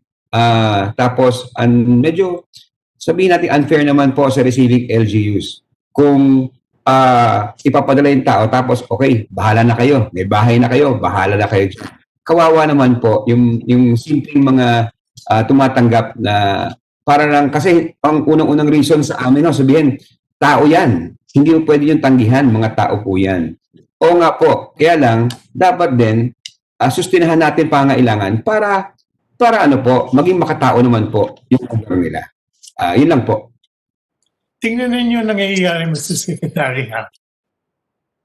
Magpapadala kami ng, palagay ninyo, 100 pamilya, tatanggapin ng receiving LGU. Hindi maganda ang mga trabaho doon, hindi sanay yung mga taga San Juan magtrabaho sa probinsya. Ano nangyayari? After a while, yung lalaki sasabihin, hindi naman tayo mabubuhay dito ng ganito. Kailangan ako bumalik sa San Juan, doon ako magtatrabaho. Babalik naman ako dito eh. After a while, it will work for 1 week, it will work for 2 weeks. After 3 weeks, hindi na makabalik yan every week. After that, yung weekling pagbabalik, nagiging monthly pagbabalik. After a while, ano nangyayari? Magkakaroon na din ng iba pang pamilya yan. Instead of resettling families, we end up breaking families. We end up with a much larger social problem. And we're not even talking about the children. What happens to the children? In short, Mr. Secretary, ang kailangan namin sa isang department like yours is a statement of policies. Kailangan natin naiintindihan na itong mga tao, itong mga pamilya, kailangan kung meron tayong policy na kailangan alisin yung mga taong matagal na nakatira dun sa tabi ng San Juan River. Ang daming hundreds of families inalis namin. Dinala namin sa Baras, dinala namin sa Bulacan, kung saan-saan. Hindi naman namin pwedeng iwanan lang yun. Ang problema, ang tumatanggap ng mga LGU nahihirapan. Because all of a sudden, if you are a small town in Bulacan or in Rizal, nakatanggap ka ng 100 families. Paano mo susuportahan yan with the budget that you have? These are questions that I'm posing to you, Mr. Secretary, and I hope that you will be able to come up with definite policies regarding this. Perhaps you should take a look at the bill filed by Congressman Ferrer. Mr. Chairman, we will look into it, and basically, our first priority is on-site and in-city resettlement. The off-city resettlement will only the last resort if indeed there is no available lots for resettlement in the same city, Your Honors. We will look Kung into it so ibinanggit that mo yun, Mr. Secretary, yung in-city development. Tingnan ninyo, meron kaming mga projects na in-city development. Alam ba ninyo kung magkano ang lupa sa San Juan? We're not talking about Green Hills because you're talking in Green Hills of 250,000 per square meter. Yan, makikipag-away ka pa pang makabili ng 250,000 per square meter. Doon sa mga kalye na hindi pinakamaganda sa Green Hills, doon sa mga barangay, yung tinatawag nilang lumang San Juan. You're talking of 80,000, 100,000 per square meter. Sana ko makakapaglagay ng in-city developments, Mr. Secretary, in San Juan. I'm not just talking about San Juan. My district used to be San Juan and Mandaluyong. In Mandaluyong, saan ka makakakuha ng in-city development when you're talking of lots that are 60, 80, 100,000 per square meter? Yun ang problema for most of Metro Manila, Mr. Secretary. In short, at one point, we will have to go to the national government, and that means your new department for these issues. Because land has become so difficult and so expensive in my district and in nearby districts that I cannot see how we can continue to pursue in-city housing for a long period of time. Yun ang mga problema ko, Mr. Secretary. I'd like to talk to you at some point, but now is not the right time yet because there are still many others who want to ask you questions. And I don't want to hog the time that should be allotted to others. But I'm giving you just an idea of what bothers me with your department. Right now, I'm not sure that you have the right policies. Why? Because you have not issued anything yet. Yun ang problema ko. I don't know you, Mr. Secretary. I've never met you except once. But I'm not about to challenge your qualifications. But what I am challenging is the policies behind your department. I'm sure, for instance, Senator Villar, she comes from a highly urbanized district, Las Piñas. I don't know if there are still any lots available there for 40 or 50,000 per square meter. That's why she has to send people to Naik. Nobody wants to send your own voters out of the city. Nawawalan ka ng boto eh. Hahabulin mo pa yung mga tao and they end up with broken families. That's not a good That's not a good policy to adopt, Mr. Secretary. Ano, ang nangyayari ay nagkakaproblema kami, we end up with DSWD. We end up with IX as a program. That's not a good solution for the national government to adopt.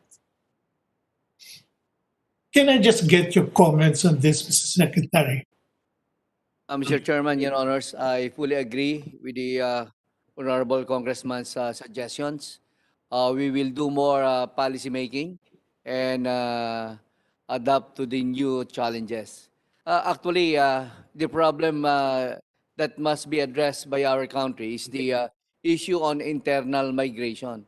If we can limit internal migration, those living in the provinces, to come to metropolis, just like the NCR, I think that would probably decongest the density of population in the NCR and Region 4A. So regional centers must be established so that we can level up the distribution of population and not more people living in the metropolis. But we will do some policy making to address the concerns of the Honorable Congressman, Your Honors.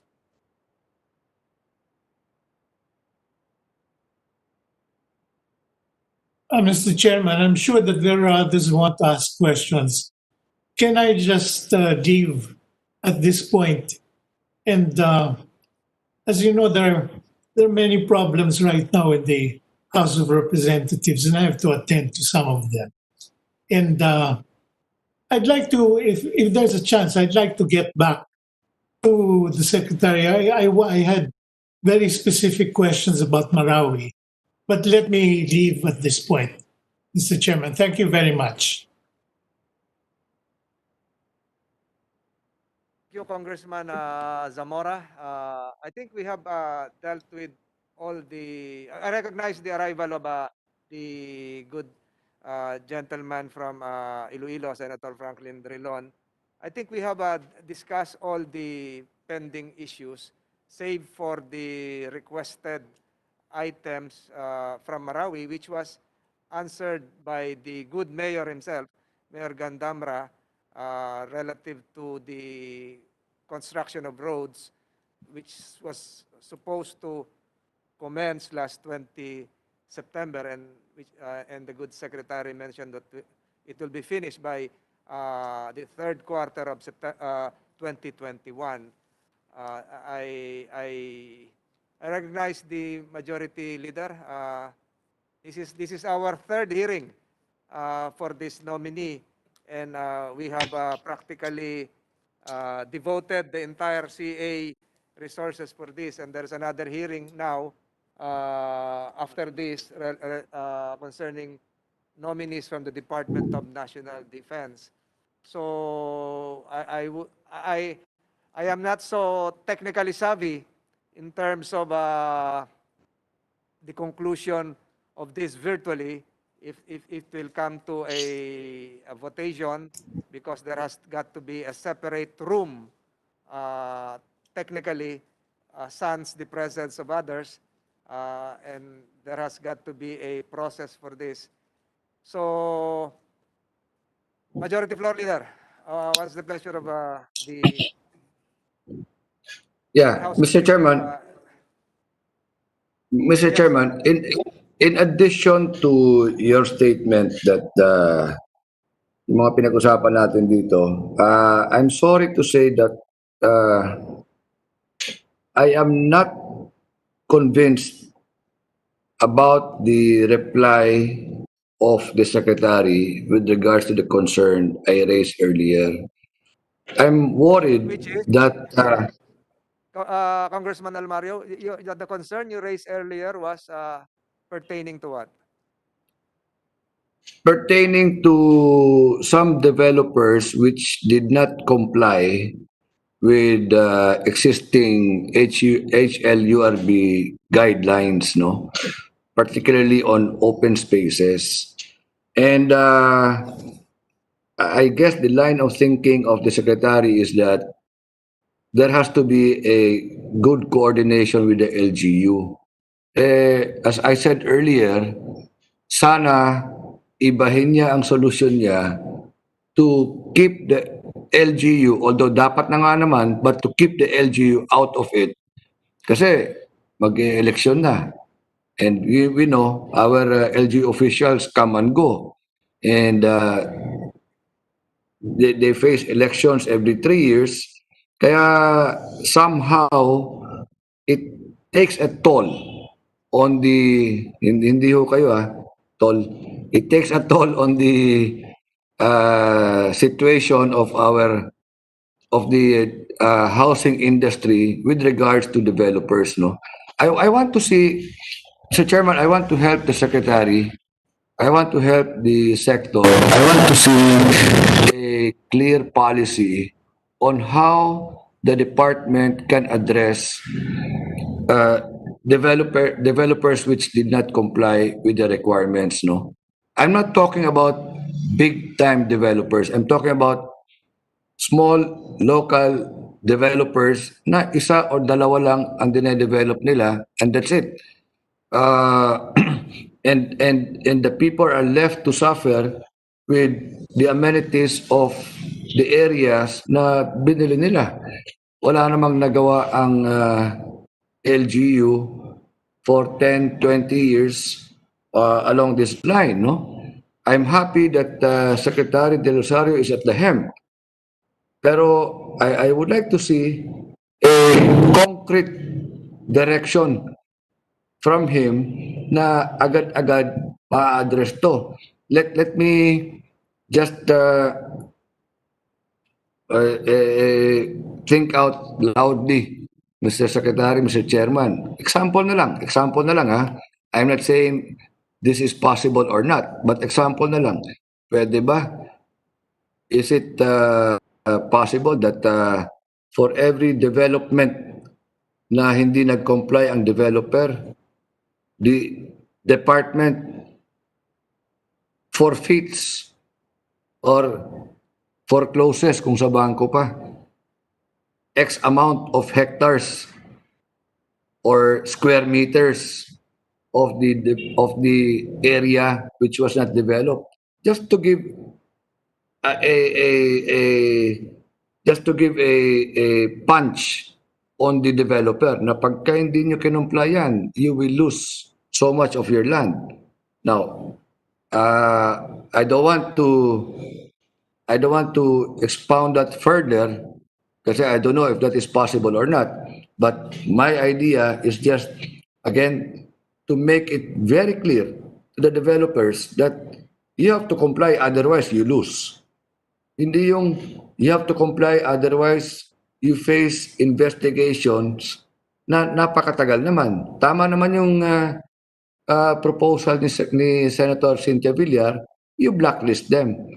What if they don't have any intention to go into further developments? Kung isa o dalawa lang pala ang interest nila. So, blacklisting them may not be the right approach to these kinds of small-time developers, no? Why am I so insistent on this, Mr. Chairman, Sec? Kasi the village that I'm talking about is the largest village in my area. It is where I live. And it is where the university is. It is where most people live. Sana may camellia homes dito. And marami sa transfer doon. But we're left with this, no? And lest I be misunderstood that it is a parochial concern, I'd like to bring it up as a policy concern, Mr. Chairman, because I'm very, very sure this is not true only for my place. I'm very, very sure that in other parts of the country, meron din mga ganito, no? And it's not only about the development. It's the problems that go along with non-development at all of the open spaces, no? Very dark streets, what happens there? Nagkakaroon ng mga illegal activities. No drainage, what happens there? Nagkakaroon ng mga dengue and all kinds of sickness. Unpaved roads, what happens there? Nagkakaroon ng putik o na konting ulan lang, putik and accidents. So, it doesn't make a community. If at all, nagnegosyo lang ang may-ari. But to the detriment of the people who have no other better choices except to stay in that area.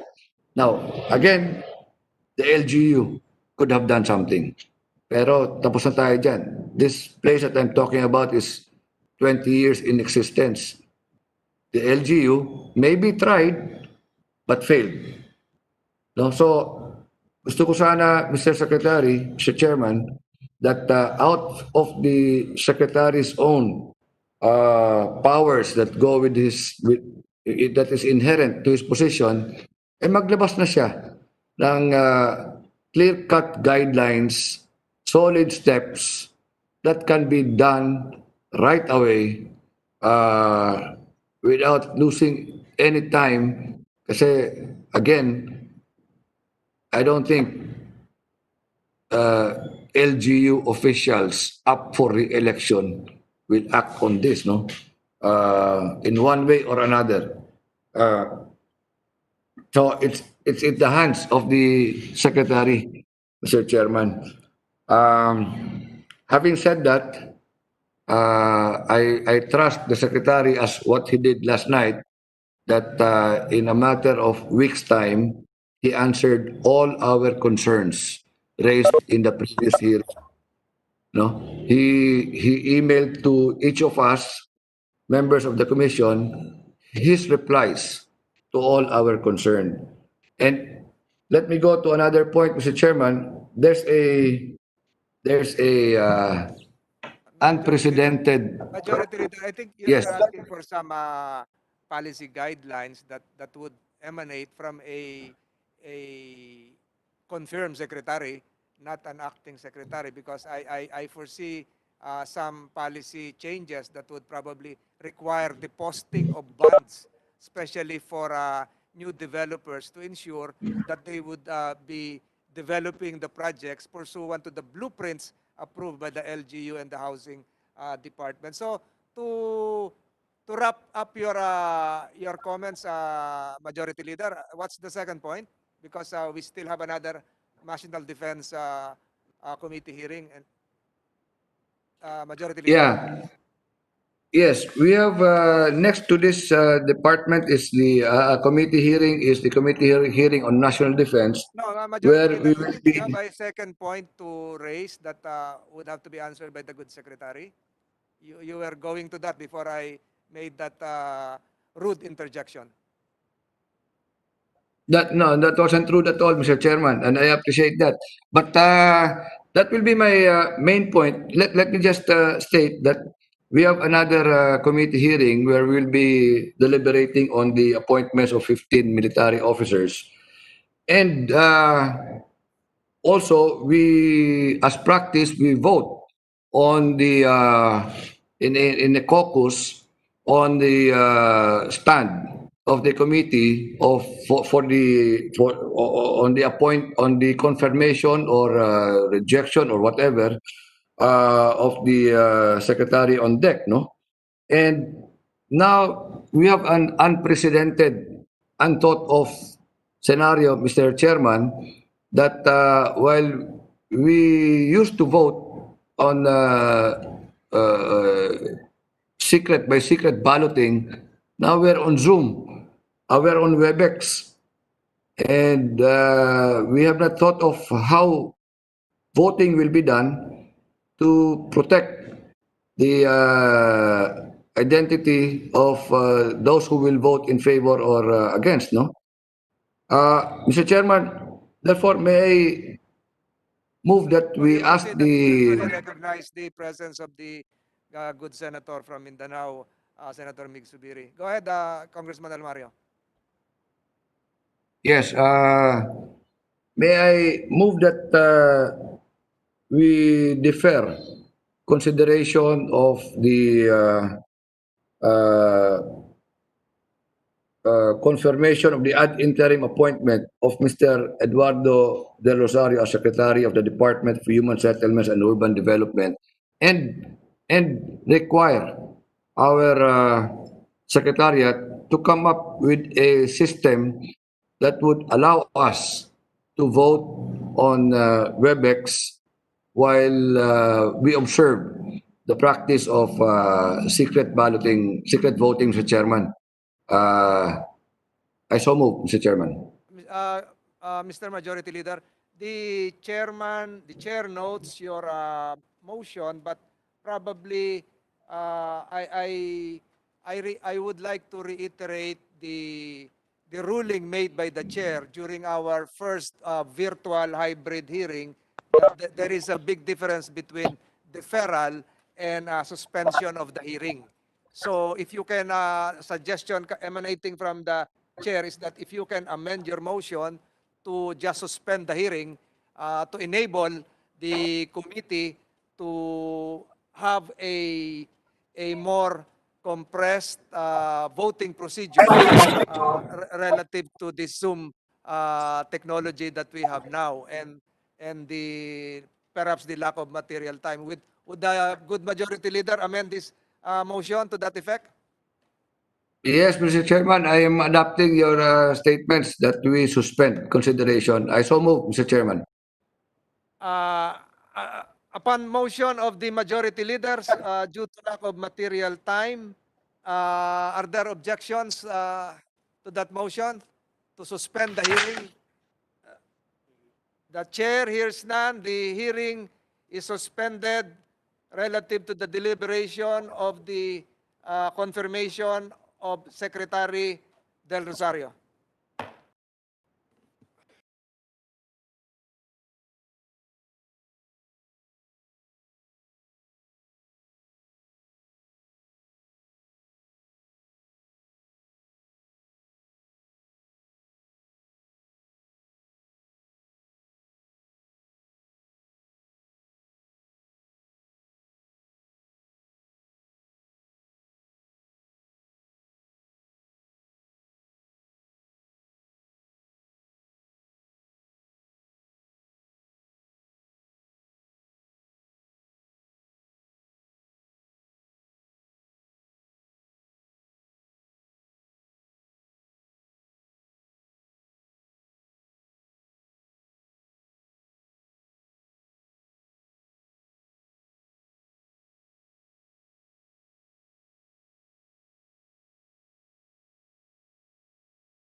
Appointments, the second regular session of the 18th Congress is hereby called to order. Mr. Secretary, please call the roll. Thank you, Mr. Chairman. The Honorable Chairman, Representative Luis John A. Ferrer IV is present. The other officers and members of the Committee on National Defense, Agarov Jr., Alvarez Jr., Peron, Go, Lacson, Present ako ah. Mental III, Tolentino, Cagas, Sipeco Jr., Present. Ontiveros, Marcos, Noel, Wala man. Pancho, Po, Ramirez Sato, Revilla Jr., Villar, Present. Subiri, Zamora, Present. Almario, Villanueva, Your Honor, Yusek Pujongan be Drilon, recognized. at Vincula. Madam Chair, may Yusek Pujongan be recognized. Yusek Bujongan, go ahead. Mr. Secretary, can you please Noel There are to 2 physically present and 19 virtually present, Mr. Chairman. thank you, Mr. Secretary. Kaninong audio ho yung pumapasok? Okay, wala na. Good.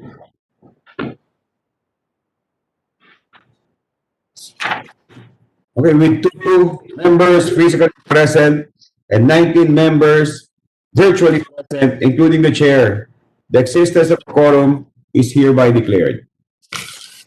Mr. Chairman, Go ahead, Mr. Chairman, I move to dispense with the reading of the minutes of the meeting held on September 23, 2020, and consider the same as approved. is there any objection? Hearing none, the same is hereby approved. Good morning again, esteemed members of the Commission of Appointments, distinguished guests, ladies and gentlemen.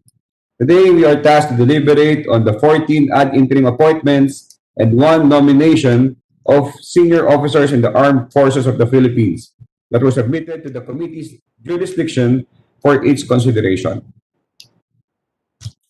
Officers, please stand up as your name is called. Belinda P. Ganotice to the rank of Colonel, Philippine Army. Rolando D. Orengo to the rank of Colonel, Philippine Army.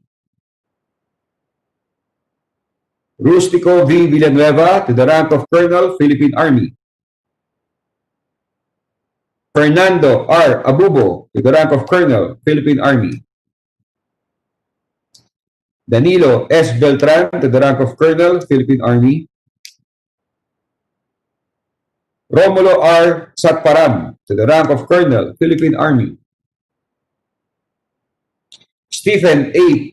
Penetrante to the rank of Colonel, Chaplain Service. Ramil B. Anoyo to the rank of Colonel, Philippine Army. Ronilo H. Cudal to the rank of Colonel, Philippine Army. Sharon G. Hernale to the rank of Brigadier General. The nomination of Lawrence E. Mina to the rank of Major General. Milton Y. Beset to the rank of Brigadier General. Ignatius N. Patrimonio to the rank of Brigadier General. Rene S. Diaz to the rank of Major General. And Nichols A. Dries to the rank of Rear Admiral.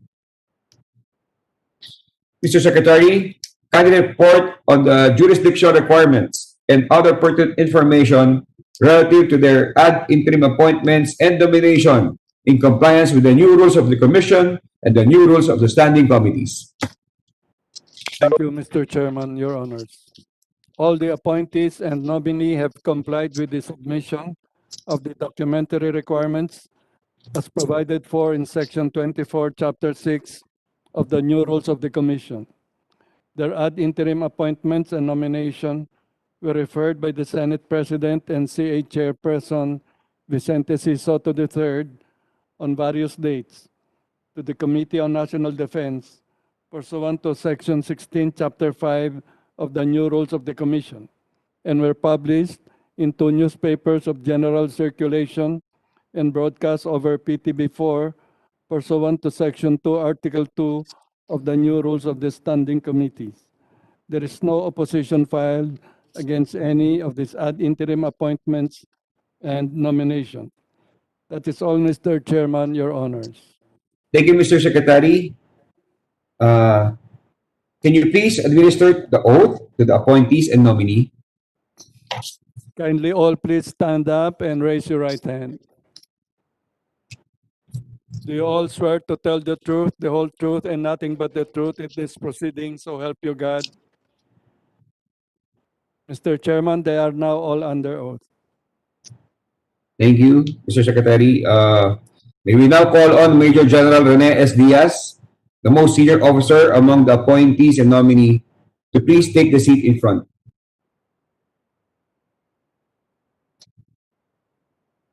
Sir, you may give your opening statement if you have any. Mr. Chair. Go ahead, Chairman Valentino po. Just a brief manifestation which probably would be applicable not just for our proceedings today, but in other proceedings as well. I make this manifestation with the end in view of amending our rules relative to voting. And this has reference to Section 23 of the new rules of this commission promulgated last 2017. And I quote, with the indulgence of my colleagues, Section 23 states, voting by the commission on any nomination or appointment submitted for confirmation shall be by viva voce, except upon request of any member, the voting shall be nominal or by ballot during the caucus, unquote. I raise this point, Mr. Chairman, because it appears that our proceedings, which we have been doing for the last several months, would be under a virtual hybrid mode. And that would connote, Mr. Chairman, that the secret balloting would be no longer in effect, similar to our in-presence voting done before, as contemplated by the rules, specifically Section 23. Having said that, Mr. Chairman, this representation proposes that upon the termination of this committee hearing, that we go into a caucus with the end in view of amending Section 23 to allow technological voting that would ensure secrecy, but proceeding with our hybrid meeting as we are doing right now, Mr. Chair. So this representation is proposing that we go into a caucus after this to discuss the possible modes of amending Section 23, which would not affect not just this committee but other committees as well, including the committees with pending nominees. Just a parliamentary manifestation, Mr. Chairman, which I think has precedence because it has something to do with the amendment of the rules. So my concern is to have a caucus immediately after these proceedings, Mr. Chair, for all members. Okay, thank you very much, Senator Tolentino. To the proposal of Senator Tolentino that we will have caucus immediately right after our committee hearing here in National Defense to discuss the amendments of the Section 23 of our rules. Any comments? Seeing none, can we proceed? Mr. Chairman.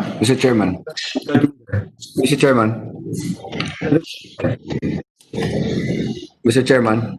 Go ahead. Almario, go ahead po. Okay. Just a clarification. On the statement of Senator Tolentino and upon your approval, so we go in the caucus to after this hearing in your committee so that we can discuss the proposal to amend Section 23.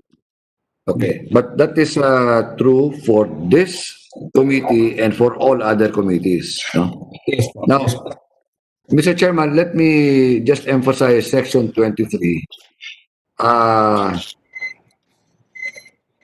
The third line, it's by viva voce except upon request of any member. The voting shall be nominal or by ballot during caucus. So, let me say, Mr. Chairman, that if there is no request from any member that we vote otherwise, not by viva voce, then we can go ahead and finish our business for this committee. But we still have to discuss the proposal to amend Section 23, maybe after we're done with your committee. If that is okay with Senator Tolentino, Mr. Chairman. Yes, yes, Mr. Chair, with the indulgence of the majority leader. That's my intent. And probably the term member should likewise include the chairman, because you cannot be a chairman if you are not a member. So my intention here is to amend really Section 23 applicable to all committees, not just the Committee on National Defense. Thank you, Mr. Chairman. Thank you. Thank you. Thank you, Senator Tolentino. Thank you, Majority Leader. So, General Diaz, you have the floor. Thank you, sir. And to the chairman and distinguished members of the Commission of Appointment, your honors, ladies and gentlemen, good morning. I'm Major General Rene Diaz from the Philippine Air Force, the Deputy Chief of Staff for Education and Training. And with me are 14 other senior officers of the Armed Forces of the Philippines for confirmation. Having been appointed by the President, we fully understand and accept that we need to be acknowledged and confirmed by the people through the members of the Commission of Appointment as their representatives. This process further manifests the constitutional provision that civilian authority is supreme over the military. Thus, it is our constitutional duty to be subjected to this process. With great honor, gratitude, and privilege, we humbly submit ourselves before the honorable members of this august body for the confirmation of our appointments. Thank you for the opportunity, Mr. Chairman, your honors. Thank you, General. The floor is now open for questions or inquiries from the members. Senator Bongo, and after Senator Bongo, Senator Franklin Guerrero. Mr. Chair, please allow me to extend my utmost gratitude to the 15 members of the armed forces before us today. Congratulations to all uniformed personnel whose ad interim appointments will be confirmed and nominations given consent to.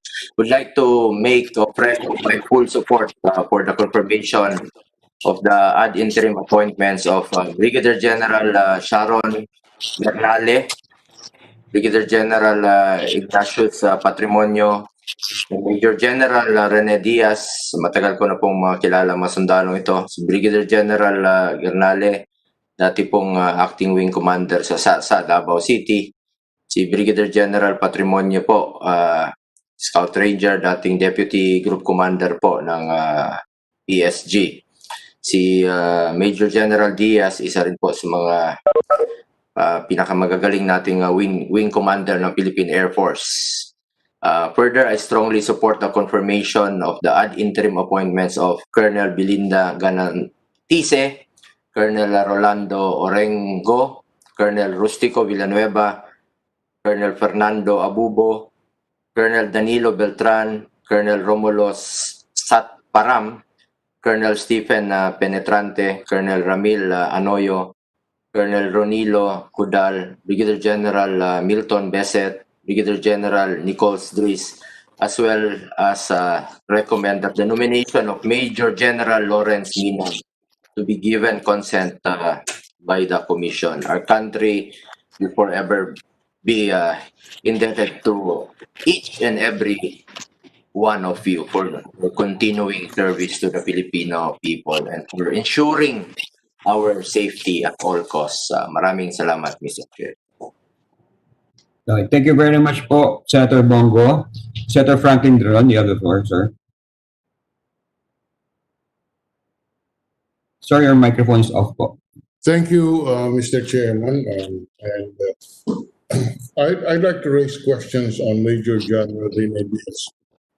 First of all, let me place of record and be clear at the outset that I have no objections to the confirmation of the appointment of the ad interim appointments or to giving the consent of the commission of the nominations. So I want to put that to rest. I will raise questions not as an objection, but to secure the views of the nominees, since they are the star ranked at this point. Major General Diaz, you are aware that there is a bill in the Senate being discussed granting the AFP Chief of Staff a fixed term of 3 years, which where we had a hearing and it's now being discussed in the technical committee. May we know your personal views, and I underscore personal. Yeah, you are not binding the AFP, but may we know your personal views on this proposed fixed term of 3 years for the Chief of Staff?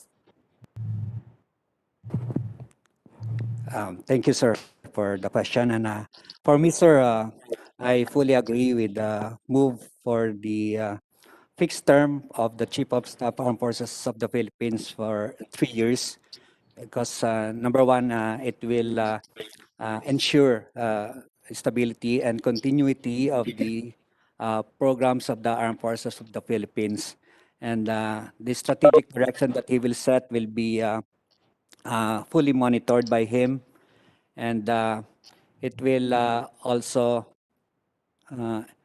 ensure that he will give his utmost dedication and focus on the programs that will be implemented and for the benefit of the service. So that's for me, sir, is it gives stability and continuity of the programs of the Armed Forces of the Philippines, especially in view of the implementation of our modernization program. And in addition, it also puts a stop to the revolving door policy, where some chiefs of staff stay for 2 months or a month or 2 or 6 months. Would you agree with that? That this is the solution to that revolving door policy, which I think you will agree, Mr. General Diaz, is not good for the organization. For me, sir, that will be good for the organization. Okay. Now, part of the bill is also an attrition way so that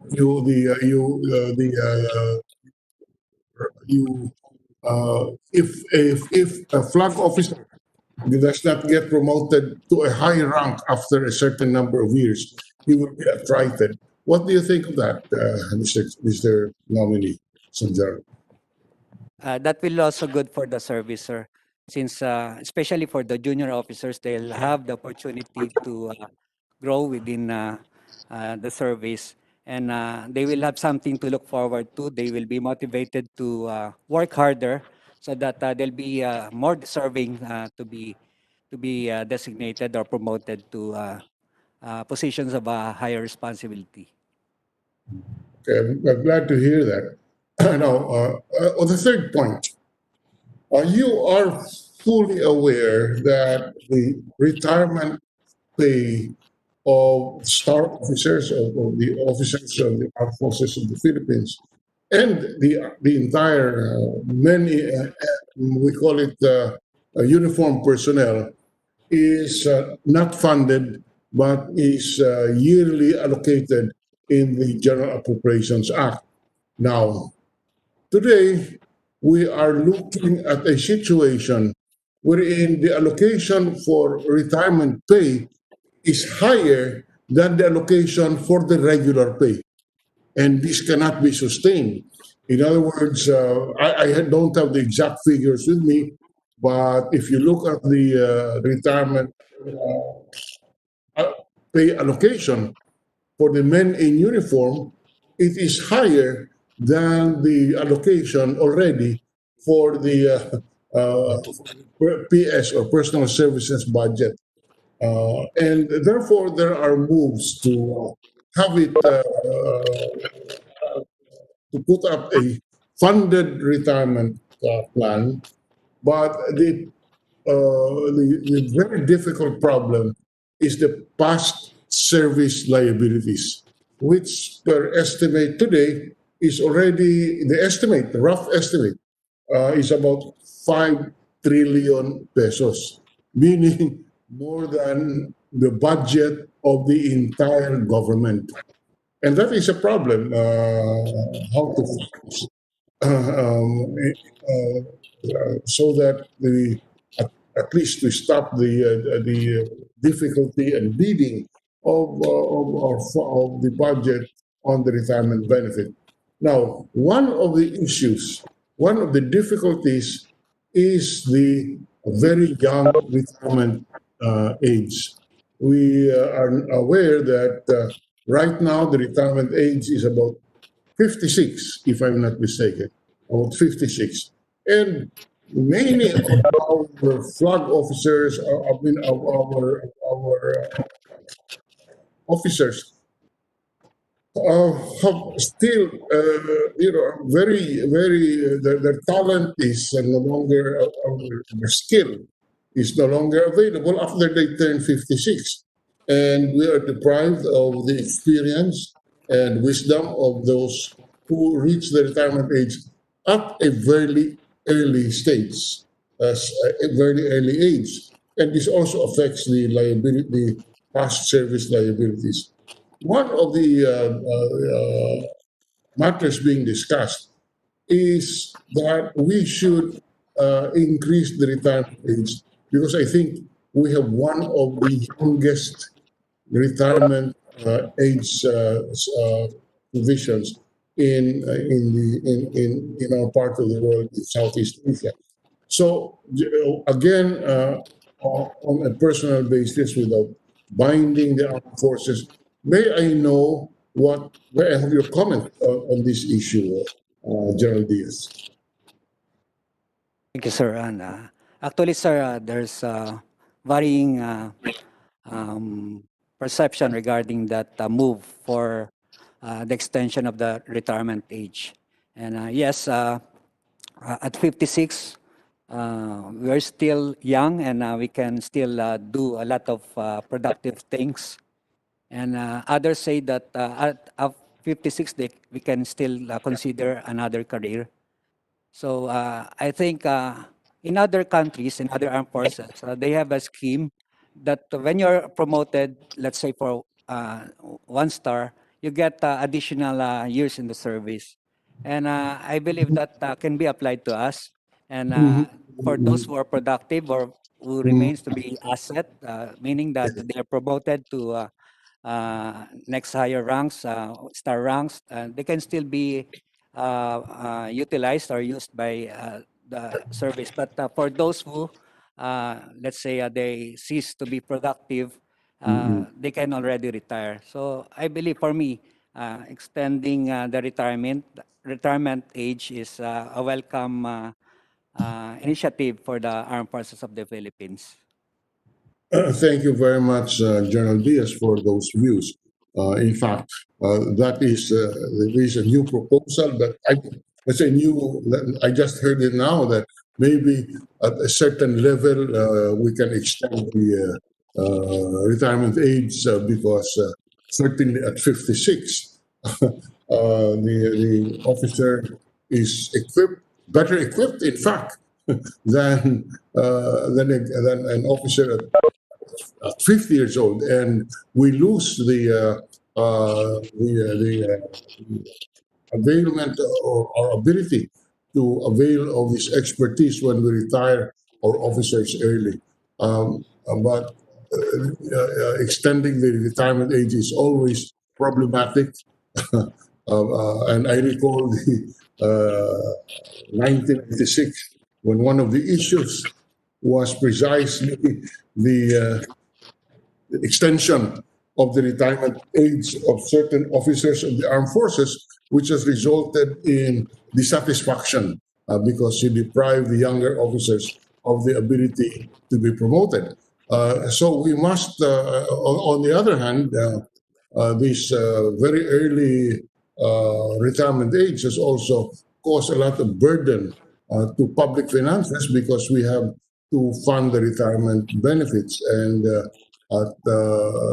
as I said, the estimate to fund the past service liabilities is already more than 1 year, so more than the budget, the entire budget of the entire government. So I'm glad to hear your views, personal as they are, General Diaz. Our understanding is that it does not bind the organization, but I'm trying to get a consensus from the officers every time the issue or every time the confirmation comes up before the commission on appointments. Thank you very much for those views, General Diaz, and I have no further questions and on General Diaz or other officers. Thank you very much, sir. Mr. Chairman. Thank you very much, Senator. Dr. Lacson. Senator Lacson, yes, sir. Yes. Thank you, Mr. Chairman. With your permission, may I invite Colonel Rolando Orengo to occupy the front seat? Okay. Before Colonel. I ask my questions while he's moving to the front seat, I would just like to state for the record that on Monday, October 5, your Committee on National Defense, the Senate Committee on National Defense and Security, has scheduled a public hearing on the issues raised or the issue raised by Senator Drilon to tackle several bills relevant to that issue and tackle the measures filed by several of our colleagues, namely Senate Bill 755, 1785, 1419, filed by Senator Go, and so forth and so on. So, having said that, Mr. Chairman, may I now proceed? Go ahead po, Senator P. Thank you. May I just preface my line of questioning by saying that I am not in any way trying to cast doubt on the integrity of the appointee, but I feel that I will be remiss in my duties as a member of this august body if I fail to seek clarification on matters that need to be clarified by the committee. Having said that, Mr. Chairman, I'd like to point out, based on the summary of information given to us by the Secretariat, subject officers' net worth rose from 6.2 million pesos in 2015 to 11 million pesos in 2018, or a net growth of 4.9 million pesos. Well, it is noted that his reported cumulative compensation income, net of taxes, amounted to only 2.268 million pesos, or an unaccounted increment of 2.7 million. Now, my question is, since there are no documents or other sources of income which would account for the said increase were submitted, I'd like to ask the appointee, meron po ba kayong other sources of income? And if so, ano po yon? Either kayo po o yung inyong spouse. Thank you, sir. Go ahead, Colonel. Good morning. Sir, my income was able to raise, sir, because of my assignment in U.S. Bacon, sir. I was assigned there for 3 years, so I was able to save money, sir, for my Your assignment where? in PACOM, sir, U.S. Pacific Command, sir, as Asia assistant Asia Pacific Command, sir, in Hawaii, sir, as assistant liaison officer of the Armed Forces of the Philippines. And you were receiving extra allowances Yes, Mga sir. per dams, ano? Yes, sir. Ba't hindi mo sinama doon sa SALN mo? Sana you stated in your SALN yung mga other sources of income to justify the incremental increase. Kasi medyo malaki, more than double. So I would like to advise you that siguro when you file your SALN for this year, isama mo yung other sources of income para lang maliwanag. Yes, sir. I will, Pwede check mo on naman correct kasi nobody's questioning it yet. So I think, and the lawyers in this committee can correct me if I'm wrong, na kung wala naman nagko-question, you can actually input some corrections, di ba? So when you submit for the 2020 SALN next year in April, probably ilagay mo na yung corrections para hindi na ma-question pag na-appoint ka o na-promote ka alis sa Brigadier General, because chances are we might be seeing each other again, ano, in this committee. So, yun, just a friendly advice. So, okay, Mr. Chairman, wala na akong isyong gustong i-raise. Gusto ko lang i-clarify yun. Thank you very much. Salamat po, Senator Ping Lacson. So any other member? Senator Hontiveros. After Senator Hontiveros, Senator Amy Marcos. Senator Hontiveros, you have the floor. Thank you, Mr. Chairman. I'd like to ask just a single question again of Major General Diaz, Mr. Chair. And Go ahead po. thank you, Mr. Chair. And while the General is getting seated again, Chair, note po ba yung attendance ko kanina? Because I was a bit late coming into the hearing, and I apologize for that. Opo. Yes, thank you, Chair. Thank you. Magandang umaga po sa inyo, Major General Diaz. I just have a single question for you, sir.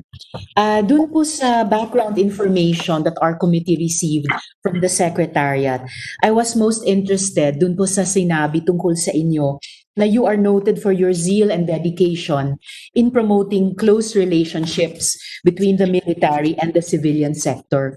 I'd just like to request if you could advise the committee with a bit more detail about this, or kung ano po yung pinaka prominent sa karanasan ninyo at lessons ninyo tungkol doon that you would like to bring to our attention, Mr. Chair. Salamat po sa question, Your Honor. I cannot cite a specific instance or example. It was when I was the Wing Commander of Tactical Operations Wing West. Ito po ay nasa Palawan, Puerto Princesa, Palawan. At malaki po ang problema namin doon tungkol sa real estate. May problema po doon, maraming illegal claimants na sa pag-aari ng ESP.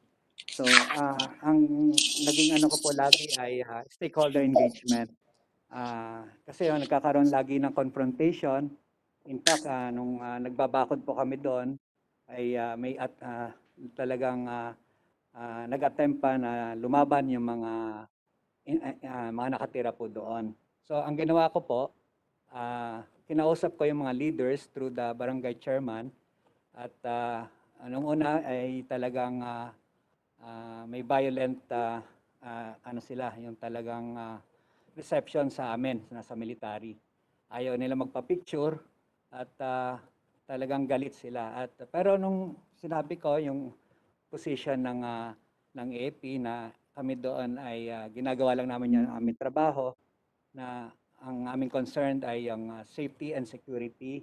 At yun, na pinakinggan ko yung kanilang mga hinaing at sinabi ko na i-address natin yung mga issues na yon. At naging maganda po ang usapan at nung huli ay sama-sama na kaming nagpa-picture taking. At sa aking paniniwala po ay isang magandang, sa halip na mag-confrontation ay mag-usap. At yung common interest, yung ay aming ma-achieve in a legal way. Yan lang naman kasi ang ano nila eh. May claim sila, may claim kami. At ang sinabi ko, let the courts decide. Kung sabihin ng court na sa inyo yung lupa, ibibigay namin. Pag sinabi ng court na sa amin, sana po ay pag-isipan na, ay consider natin na lumipat sa ibang lugar. Yun po isang example na naging bunga ng prinsipyo ko na mapag-usap at stakeholder engagement. Thank you po. Salamat po, General Diaz. Nakakatuwa naman po yung naging kinauwian nung particular situation na iyon. I think hindi lang ako yung nangiti nung sinabi nyo ay nauwi sa kayong lahat ay sama-samang nagpa-photo. Sobrang Pinoy na Pinoy po na resolution ng isang ganyang sitwasyon. Although I do hope, General, na hindi naman napakarami yung naging sitwasyon na parang it sounded more law enforcement problem. Although ni-note ko rin po yung sinabi nyo na where the courts must be the one to decide, dapat bigyang daan yon at wag umaksyon sa masamang paraan ang sino mang stakeholder. But I hope hindi po maraming ganyang sitwasyon na parang mas law enforcement at mas dapat yung PNP ang nag-step in para mag-resolve ng conflict, para hindi naman ma-overburden yung armed forces at ma-distract sa marami nyo ng gawain, lalo na tungkol sa external defense. And lastly na lang siguro, Mr. Chair, related po doon sa usapin ng external defense at yung binigay nga na isang halimbawa ni General Diaz tungkol sa conflict resolution. Thinking about our situation po sa West Philippine Sea na may tensions dun sa isang malaking bansa doon na inaagaw yung bahagi ng ating teritoryo, sinisira yung ating likas yaman doon, nag-construct ng mga artificial features para lang palakasin yung kanilang illegal na claim sa bahagi nating teritoryo at tinataboy pa yung mga mangingisda natin. Isa po ako sa nananawagan na panindigan natin yung ating tagumpay sa Hague Tribunal at never akong nanawagan or mananawagan na girahin natin yung bansang iyon. So I just like to pick your mind about this, General Diaz, kung ano rin yung nakikita nyong maipapayo. Ang Senate contingent po dito sa aming komite ay sinasabing ang treaty-making body. So sa amin pong paghahanap ng foreign affairs solutions na diplomatic, political, at gaya ng sinabi nyo, mapayapa, ano sa tingin nyo ang magandang i-keep in mind namin sa paghahanap ng paraan na peacefully, constructively, and assertively, no, para itaguyod yung national interest kung paano dapat i-engage ng ating bansa, yung malaking bansang iyon, Mr. Chairman. Thank you po ulit sa katanungan, Your Honor. Actually, ito yung isang issue nung nandoon ako sa Puerto Princesa as Wing Commander. At nakita ko naman, of course, ang una ito ay dapat yung diplomatic approach na bahala na po yung ating mga political leadership, ang ating mga concerned government agencies. At dito naman sa military approach, ito yung sa amin, ang nakikita ko ay dapat we should maintain or establish an effective presence po doon po sa area. When you say effective presence po, hindi lang po naka-concentrate tayo doon sa physical occupation ng mga claimed islands. When we say effective presence po, kasama na dyan yung presence sa ating tatawag nating ADIS or Air Defense Identification Zone at yung ating territorial sea. So dapat po meron tayong mga regular air patrol at saka sea patrol. Parang ganito po yun kasi kung halimbawa yung bahay nyo, iiwanan nyo at may gustong magnakaw, Exactly. nila na pinapabayaan yung ating bahay, ay talagang hindi sila magdadalawang isip na pasukin yung bahay. In the same manner po, yung ating mga territories, especially sa Western Philippines, pag nakita po nila yung presence natin, meron regular na nagpapatrol na barko at saka eroplano, ay magdadalawang isip ang ating yung ibang nagkiklaim, lalo na yung malaking bansa, na ibuli tayo. So ang atin ay yung i-assert natin ang ating claims, but not necessarily confrontationalist. Meron po tayong established rules of engagement dito. Pag china-challenge kami, meron kaming sagot sa mga challenges na binibigay sa atin. At of course, sa part ko ngayon, as J8, yung pagsagawa ng mga joint training exercises, Nung Mm. nakaraang taon po, ay nagsagawa kami ng yung tawag namin yung DAGPA, Unilateral Joint Training Exercise among the major services. At yung una, nagulat yung mga tao doon dahil nandun yung bago nating aeroplano, yung FA-50, nabulabog po sila. Yung iba, nagtalunan, ang sabi nila, gera na. But later on, natuwa sila na yung mga tao, meron palang capability ang ating armed forces na pwedeng kung magkaroon ng kaguluhan ay kaya nating tapatan. At naging positive po naman yung exercise na yon. At pagkatapos po noon na ginawa namin, static display doon sa Air Force at inimbitahan namin yung mga tao para makita nila yung ating capability, yung ating mga eroplano na pwedeng gamitin sa anumang kung may kaguluhan o kahit sa humanitarian assistance operation. Yun lang po. Thank you. Maraming salamat po, General Diaz. I share yung justifiable pride ng armed forces sa kakayahan naman natin bilang sambayan ng Pilipino na panindigan yung ating karapatan at yung ating dignidad sa lahat ng tamang paraan sa anumang sitwasyon at yung pilit nating paghahanap ng maayos na solusyon. And I appreciate, Mr. Chair, yung mga payo ni General Diaz, and moving forward, I think makakatulong po sa ating lahat paghanap din ng konkretong solusyon sa mga partikular na problema. Halimbawa, yung kasalukuyang blockade ng China sa Panatag Shoal at Scarborough Shoal na bahagi naman ng teritoryo ng ating republika. Maraming salamat, Major General Diaz. Mabuhay po kayo. And may snappy salute sa inyong pag-confirm kasabay ng mga iba pang mga opisyal na nandirito. Salamat, Mr. Chairman. Salamat po, Senator Rizal Ontiveros. The Chair recognizes Senator Amy Marcos.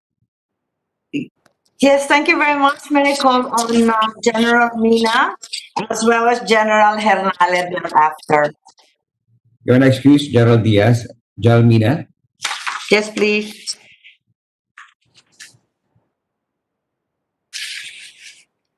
Good po, ma'am.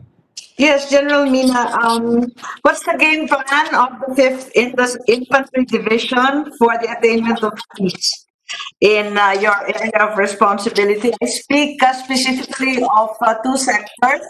The continued NPA recruitment of the indigenous peoples, as well as quite aggressive in-school recruitment of young Cordillerans. Please answer.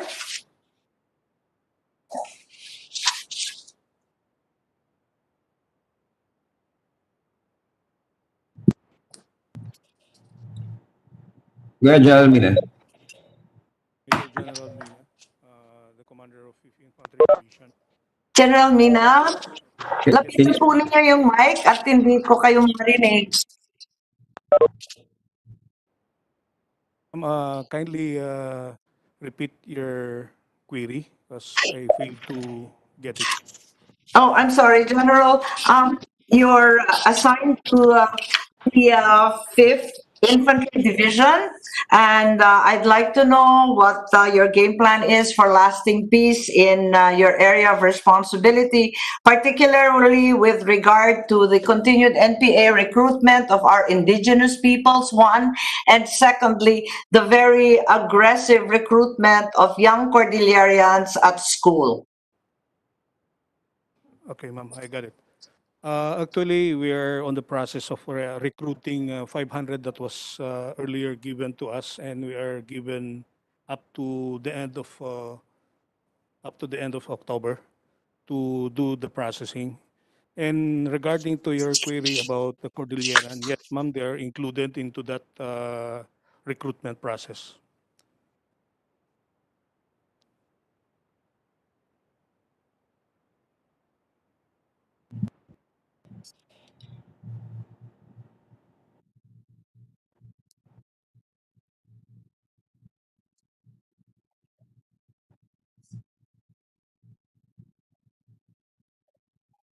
Did I answer your query, ma'am? Yes.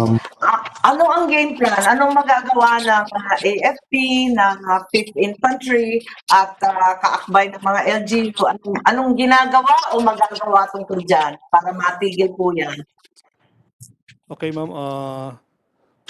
Sa recruitment per se, we're talking to the local government units and line agencies who are near them to announce this recruitment. Yun actually yung initial na ginawa namin. And on the process, narinig naman ng mga bata at we are about to start yung recruitment, ma'am. And as to yung accomplishment ng... General, I'm concerned about the NPA recruitment of the IPs. Baliktad po. Kasi sinasabi ngayon ng Secretary June Esperon at ng NSA na umaabot sa 60 to 70% ng recruitment sa Northern Luzon, puros indigenous people. Sa pakiwari ba ninyo, tama ba yun? And what are we doing to halt that? Yes, ma'am. You're talking of IPs. Yes, ma'am. It's same as what the good secretary is saying. But what can we do po so that we end that influx of IPs in the NPA? Actually, ma'am, permit me to talk sa Tagalog. Yes, please, proceed. Karamihan po kasi sa mga na madaling ma-recruit ng mga NPA ay itong mga indigenous people sa area. So, considering na sila ngayon yung focus namin na dapat maipaintindi natin na hindi dapat sa kabila sila pumunta, na ito pala dapat ang gobyerno natin. It's the way na for us to really recruit them and as a come-on para maniwala sa ating gobyerno. Yun po yung nakikita namin po. So nagre-recruit rin kayo ng IP? Correct po, ma'am.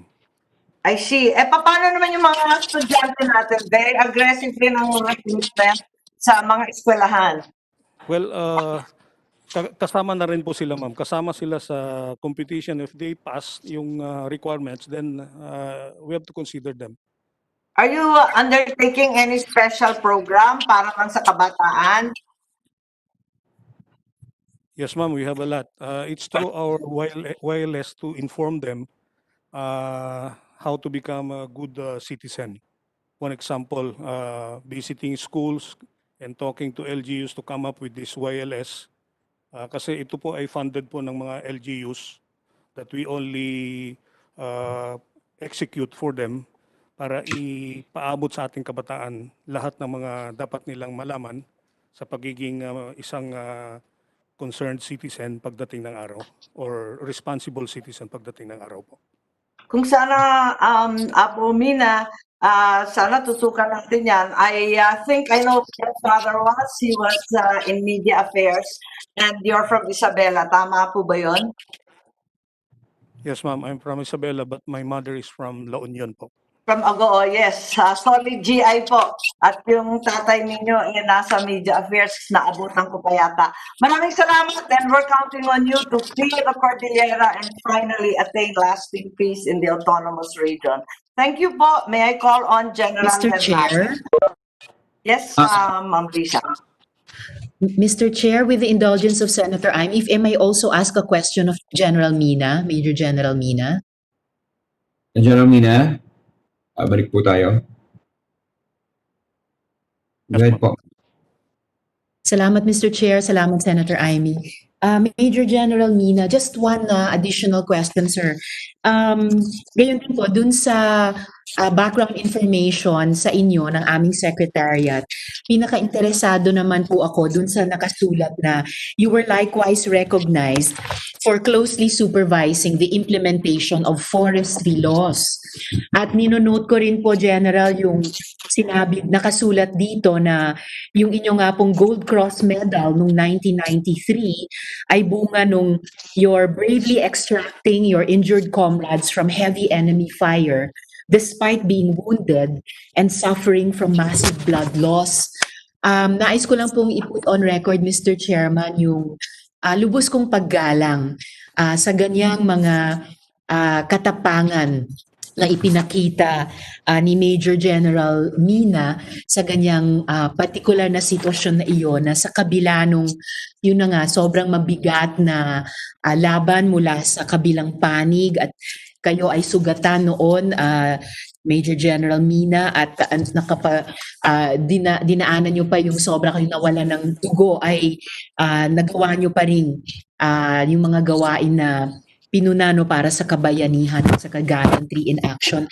And in fact, ganun din, Mr. Chair, pag binabasa natin yung background information kay Brigadier General Besset, yung kanila namang military merit medal noong 1993 for organizing his men and holding his units ground despite his injury.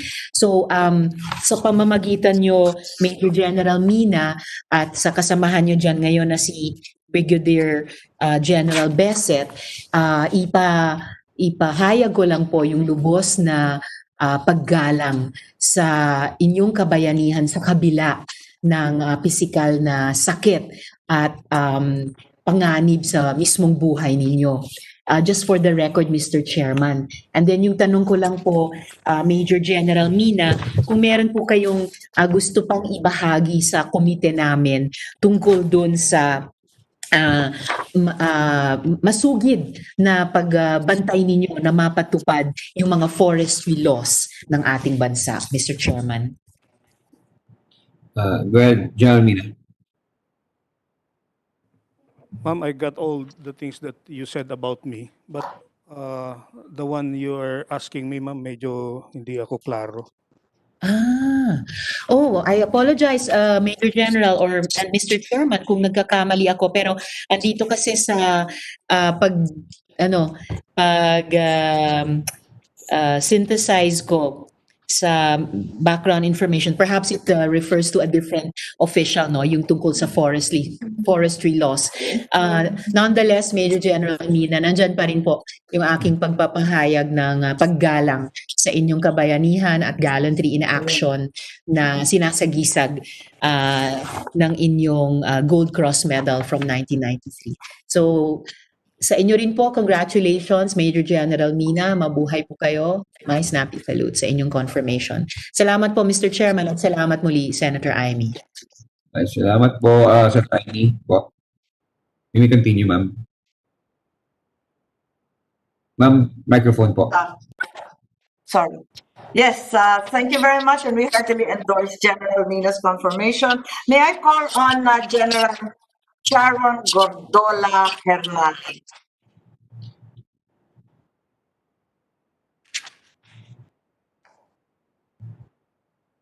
Can we invite? Okay. Sharon.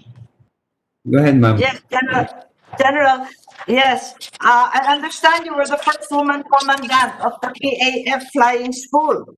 So this is very exciting for all of us. I would like to inquire, does the Philippine Air Force allow women pilots to join combat flying missions?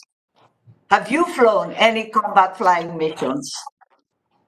First, ma'am, yes, the Philippine Air Force enjoined all the female pilots to join combat missions. However, ma'am, unfortunately, I was not assigned to any combat flying operations of the Philippine Air Force because I am an instructor pilot and a flight examiner at that, ma'am.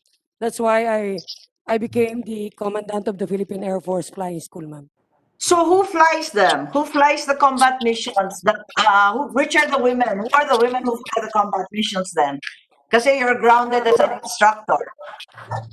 Ma'am, those who graduated from the Philippine Air Force Flying School and further honed their skills in the helicopters of the Philippine Air Force Flying School and of the Philippine Air Force, and those who were assigned with the 15th Strike Wing and the 205th Helicopter Wing, and of course the 5th Fighter Wing, ma'am.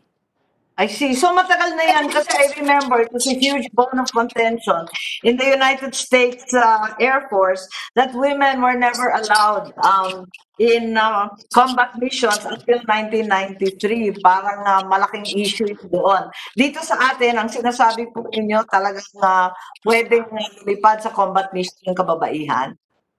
Yes, ma'am. Well, in fact, I would like to share an experience when I was the wing commander of the Tactical Operations Wing Eastern Mindanao last April 2019. It's an all-female operation. The pilot in command and the co-pilot flying the AW109. This is an attack helicopter wherein they were involved in the focused military operations of the Eastern Mindanao Command. And they were successful in that operation, ma'am. When was this po? This was April? Yeah, it's April 2019, ma'am.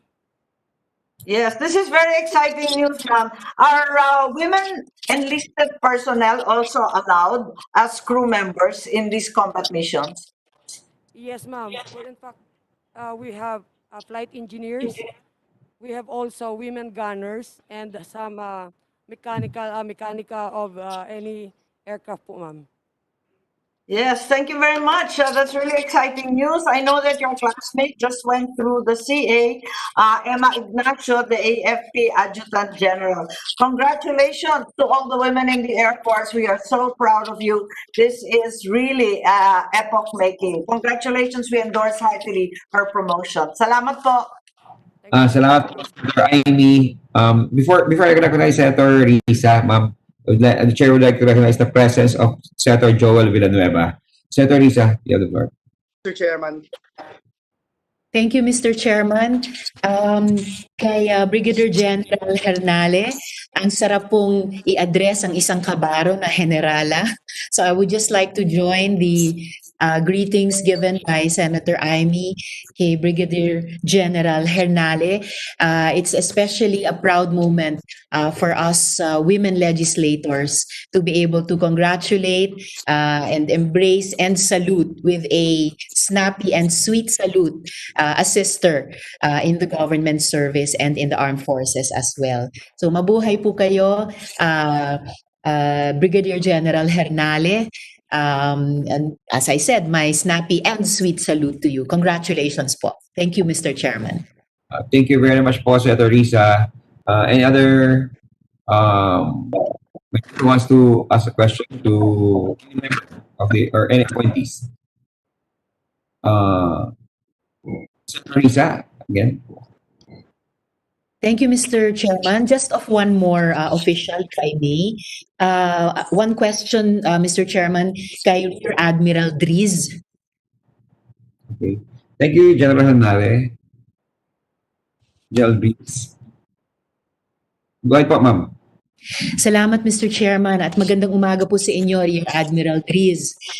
Yung tanong ko po sa inyo, nandito rin po sa background information sa inyo, yung pagkilala sa inyo sa isang Philippine Legion of Honor noong 2015 for your active involvement in the conduct of extensive case build-up and counteraction operations regarding Major General Jovito Palparan.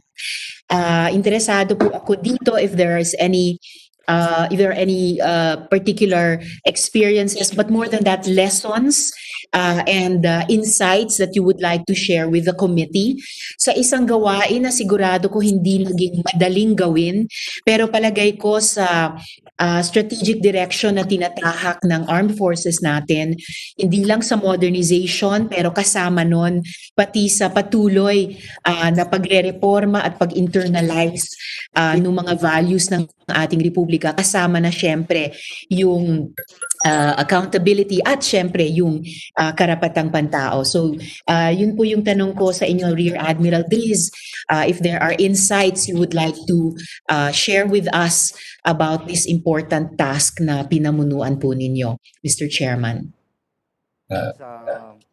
General. Members. That happened, Madam, when I was the commander of the Naval Intelligence and Security Force, wherein during that time there was an outstanding instructions from the President to attend on this specific target. Because during that time, I remember, they're having some pressure from the other groups to the President. So it was a direct instruction from the President and the Chief Intelligence Armed Forces of the Philippines during that time was then General Año, wherein a special intelligence task force was created against the subject. For almost 3 years, ma'am, this Wow. project had been developed, conceptualized, until such time that we had that great opportunity to have more details on the location of the subject. It was a combined operations with the National Bureau of Investigation. And honestly, ma'am, it was one of the, I should say, a tasking to the intelligence community of doing this such thing, considering the nature of the subjects to be. I'm sorry, Rear Admiral, pasensya po, may dumaang truck yata sa labas. Hindi ko po narinig yung sinabi niyong, I think that was an important point you were making. You were saying po, sir, honestly, Honestly, ma'am, it was really a very challenging assignment for us, considering the Opo. nature and the background of the subjects to be in our armed forces of the Philippines. But, you know, meron po kaming katungkulan na dapat gawin. And we have done that. And I think it already also provided a good opportunity for the subject, you know, to be once and for all return again to the custody of the law, wherein he was able to have a good chance for medication, for attending to himself, and properly be heard by the appropriate court. So that, maraming ma'am, Yes. yes, ma'am. Yes, sir, please proceed. So that accomplishment, ma'am, or that was out of the Special Intelligence Task Project given to us by the President then. That's all, Your Honor. Maraming salamat, Rear Admiral Dries. Salamat, Mr. Chairman. I really appreciate, Rear Admiral Dries, yung sinabi nyo na dahil katungkulan ninyo ay isinagawa ninyo and to the best of your abilities. Sa pang-araw-araw na buhay, siguro natin, hindi natin madalas naririnig sa maraming tao yung salitang yon na katungkulan or duty, pero alam po nating lahat na nagtatrabaho sa gobyerno kung gaano kahalaga yon at talagang kumbaga ilalaan, ide-dedicate natin ang buhay natin doon. And na-appreciate ko rin po, Rear Admiral Dries, dun sa kwento ninyo na it took 3 years. That's not a short time para tuparin ang isang tungkulin. But I really just want to make of record, Mr. Chairman, how I appreciate that work na pinamunuan ni Rear Admiral Dries. Napaka-importante not only for deterring future violations or future impunity, pero para ma-internalize, hindi lang ng mga kababayan natin sa armed forces, pero lahat nating mga Pilipino kung gaano kahalaga yung usapin ng karapatang pantao. At sa ginawa ninyo, Rear Admiral Dries, kayo ng inyong mga kasama sa NBI at syempre elsewhere sa loob ng Naval Intelligence, napatunayan nyo pong muli yung walang kamatayang salita ni Martin Luther King na the arc of history may be long but it bends towards justice. Maraming salamat po sa napakahalagang halimbawang ibinigay ninyo dyan sa kasabihan o truism na iyon. And as I expressed to your other colleagues there present this noon, Rear Admiral Dries, congratulations po sa inyong confirmation. Mabuhay po kayo dito sa nagawa ninyong mahalaga noon at marami pang mahalagang gagawin ninyong lahat sa susunod. And likewise, my snappy salute, sir.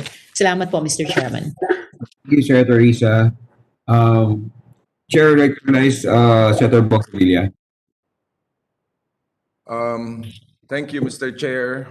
I don't have questions for any of the appointees, but please allow me this representation to spread into the records my commendation and full support to the confirmation of all the uniform appointees here today, especially to the ad interim appointment of Rear Admiral Nicol Sapasible Dries. He belongs to PMA Makatao class of 1989 and then joined the Philippine Navy as mess and supply officer. He rose from the ranks in the naval organizational hierarchy until his designation as the Naval Inspector General, AFP, and his promotion to his present rank. Rear Admiral Dries is a B-medaled officer with an unblemished record, who is consistently recognized for his competent leadership, professional competence, and devotion to duty. He is well respected for his many accomplishments and vast experience in strategic planning and defense intelligence. Again, I am happy to support the ad interim appointment of Nichols Apacible Dries to the rank of Rear Admiral. Mr. Chair, as well as the other ad interim appointees, salamat po sa inyong magiting na paglilingkod sa ating bansa. That's all, Mr. Chair. Thank you. Salamat po, Senator Bob Revilla. Any other members who wish to manifest? So, I think, Mr. Chairman. Tolentino, go ahead po. My God. For General Diaz. Your excuse.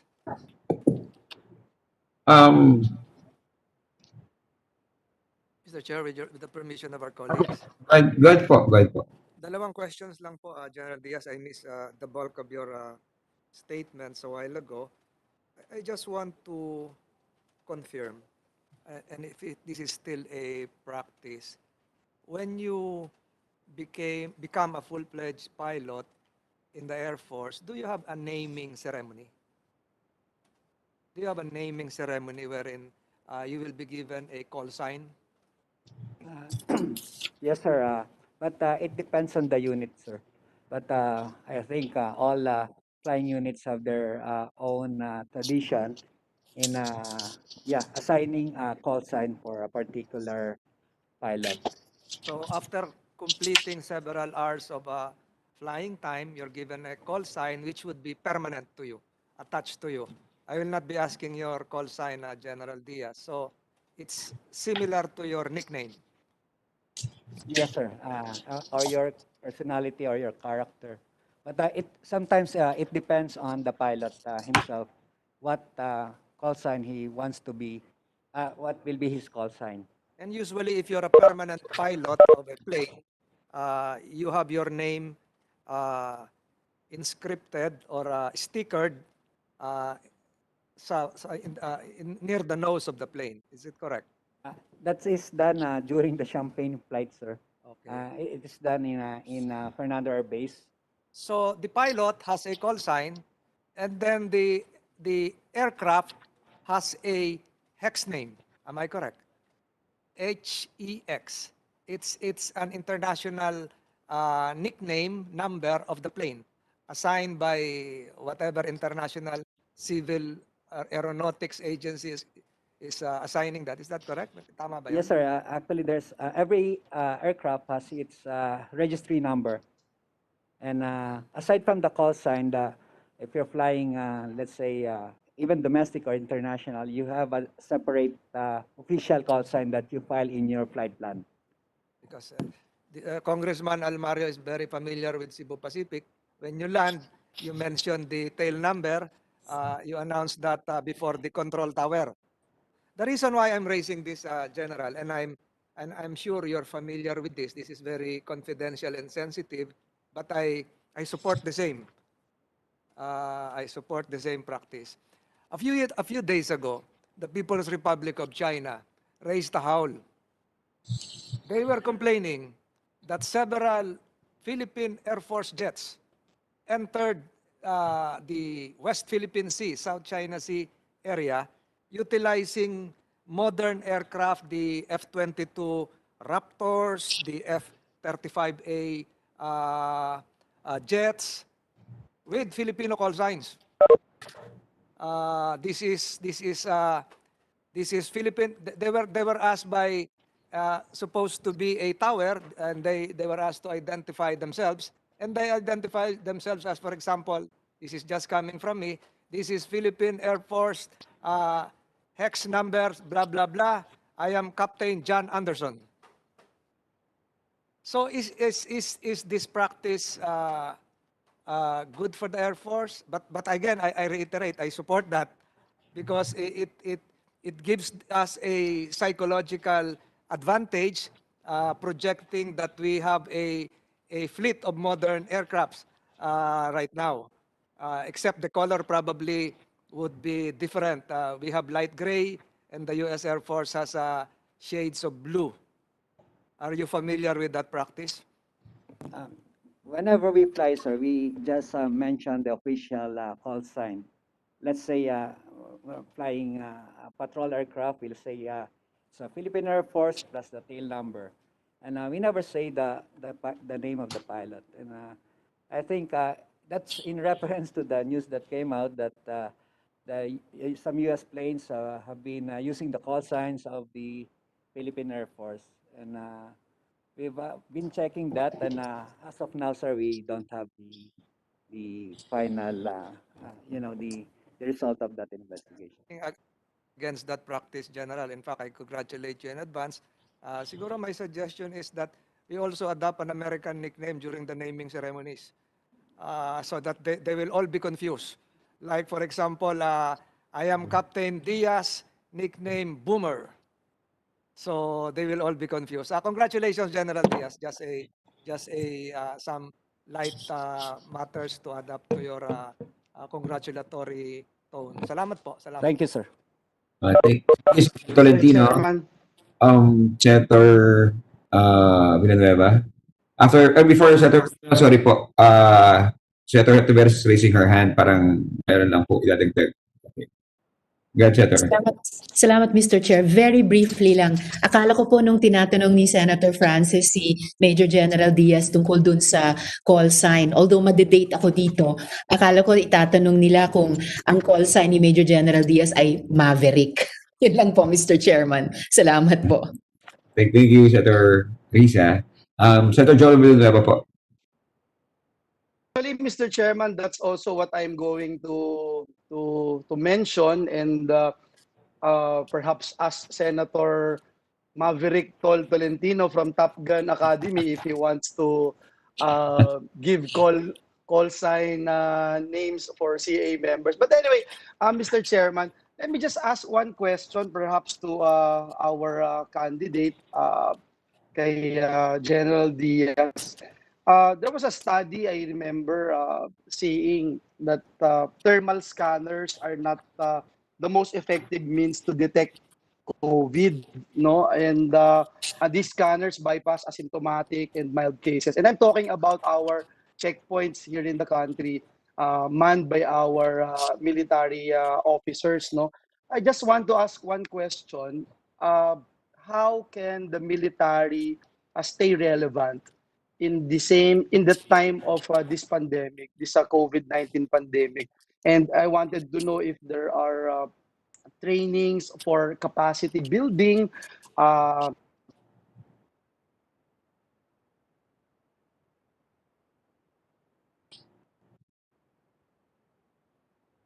Senator Joel.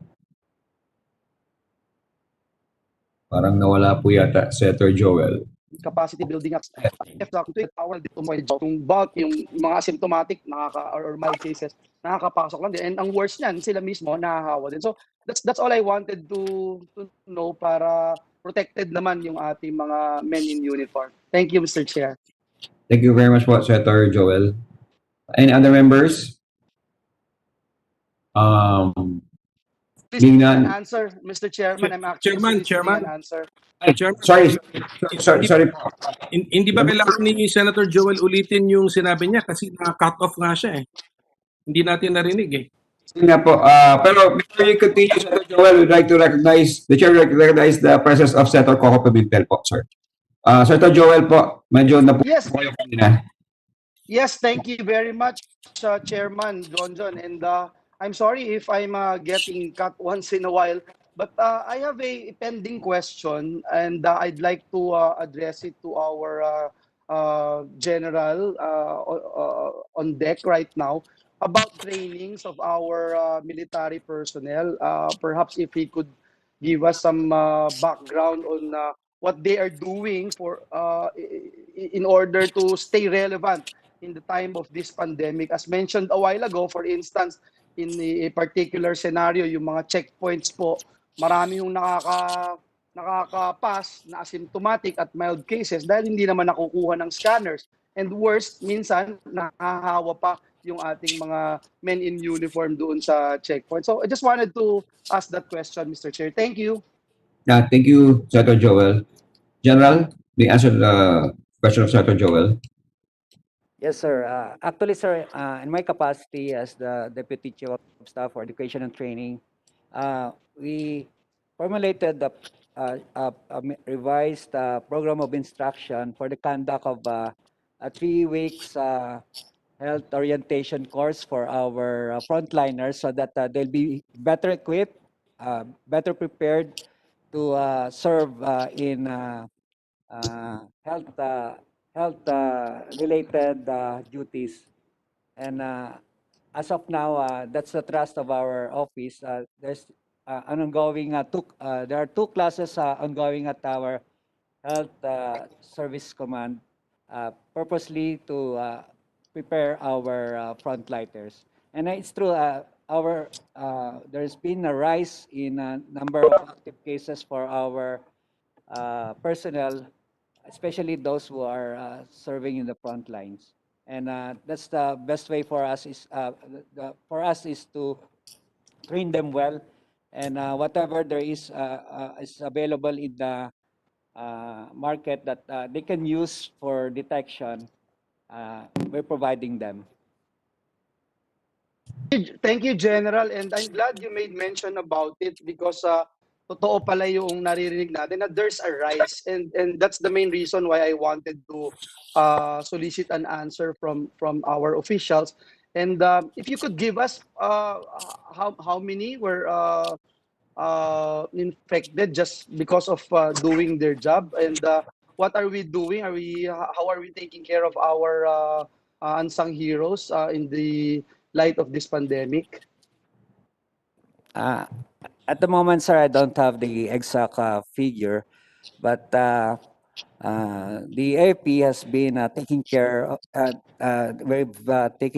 of our personnel whenever they're I think they're given incentives and all the care that that we can provide them.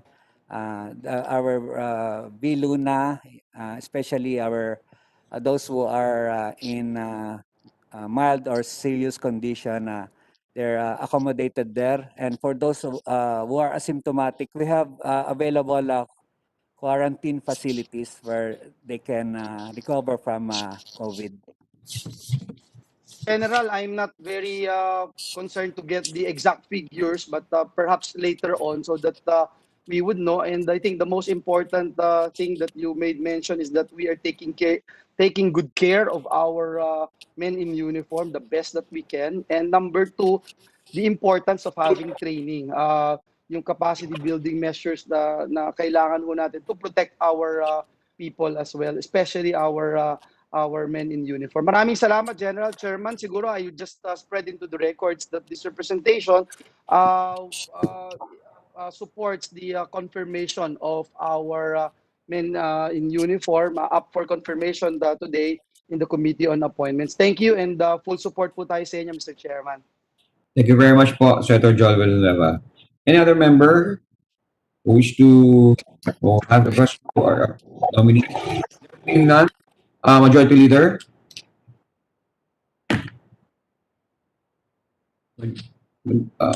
Majority Leader, medyo patay ang inyong microphone. Oh, okay. Mr. Chairman, can you hear me now? Yes po. Okay. It's 12:30. I move to recommend to the plenary the confirmation of 14 ad interim appointments and for the committee to give its consent to 1 nomination of senior officers in the armed forces of the Philippines. I so move, Mr. Chairman. Is there any objection? Hearing none, the motion is hereby approved. Mr. Chair, there being no other matters to discuss, I move to adjourn this meeting. Any objection? Again, hearing none, the motion Majority Leader, the meeting is hereby adjourned. Okay.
hereby call to order.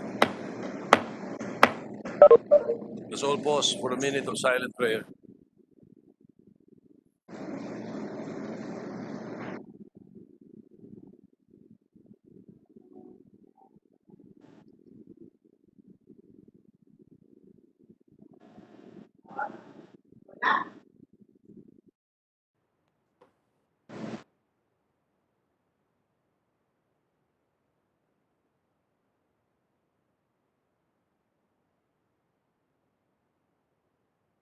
Remain standing for the singing of the Philippine National Anthem.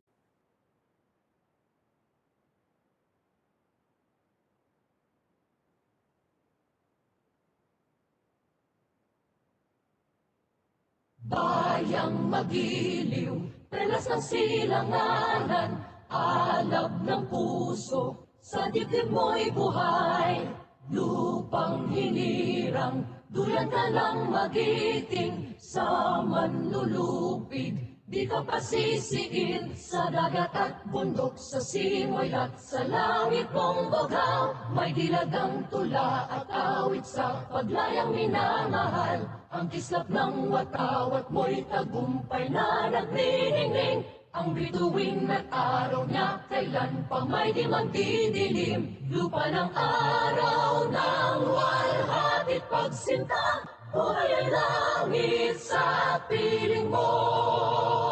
Aming ligaya na pag may mga api, ang mamatay ng dahil sa'yo.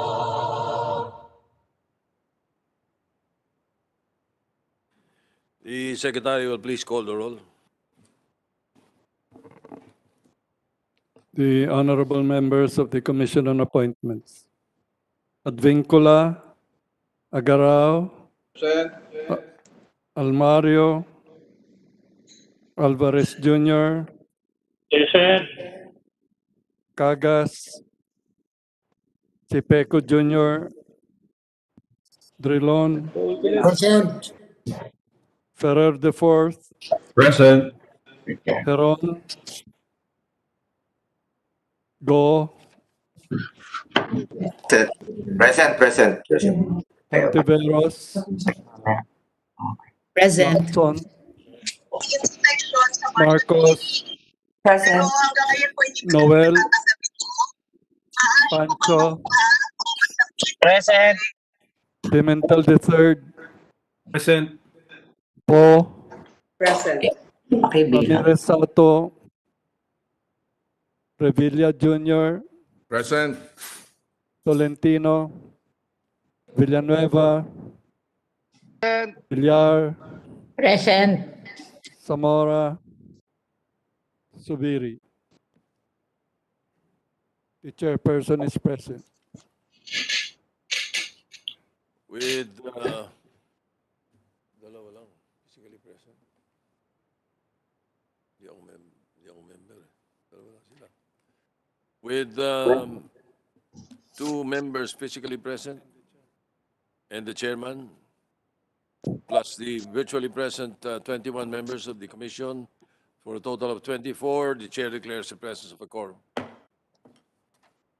Mr. Chairman, Majority Leader, please. yes, I move to dispense with the reading of the journal of the plenary session held on September 23, 2020 and consider the same as approved. Any objection? Chair hears none. The journal is approved. Good. Mr. Chairman, may now consider the recommendation of the Committee on National Defense on the nomination 15 senior officers in armed forces of the Philippines. I'm guessing that your motion is to recommend the ad interim appointments through the commission, the Committee on National Defense for the 15 senior officers. Is that correct, Majority Leader? Because your signal is in and out. That's correct, Mr. Chairman, that's correct. All right. Any objection? Hearing none, the consideration of the recommendation of the Committee on National Defense is in order. Majority Leader. Mr. Chair, Mr. Chair, I move that the chairperson of the Committee on National Defense, Representative Luis Ferrer IV, be recognized. Representative Luis Ferrer IV is hereby recognized. Thank you, Mr. Chairman. Your Honors, this morning, your Committee on National Defense conducted a hearing to deliberate on the ad interim appointments and nomination of 15 senior officers of the Armed Forces of the Philippines. It has been determined by your committee that all of them are all fit and qualified, and all of them prove that they possess the fitness, the competence, integrity, and other qualifications to hold the ranks to which they were appointed ad interim or nominated, and therefore ruled to recommend to the plenary the confirmation of the ad interim appointments and for the commission to give its consent to the nomination of these senior officers. Mr. Chair, we then move that the commission gives its consent to the nomination and confirms the ad interim appointments of 15 senior officers in the Armed Forces of the Philippines, namely Rene S. Diaz to the rank of Major General,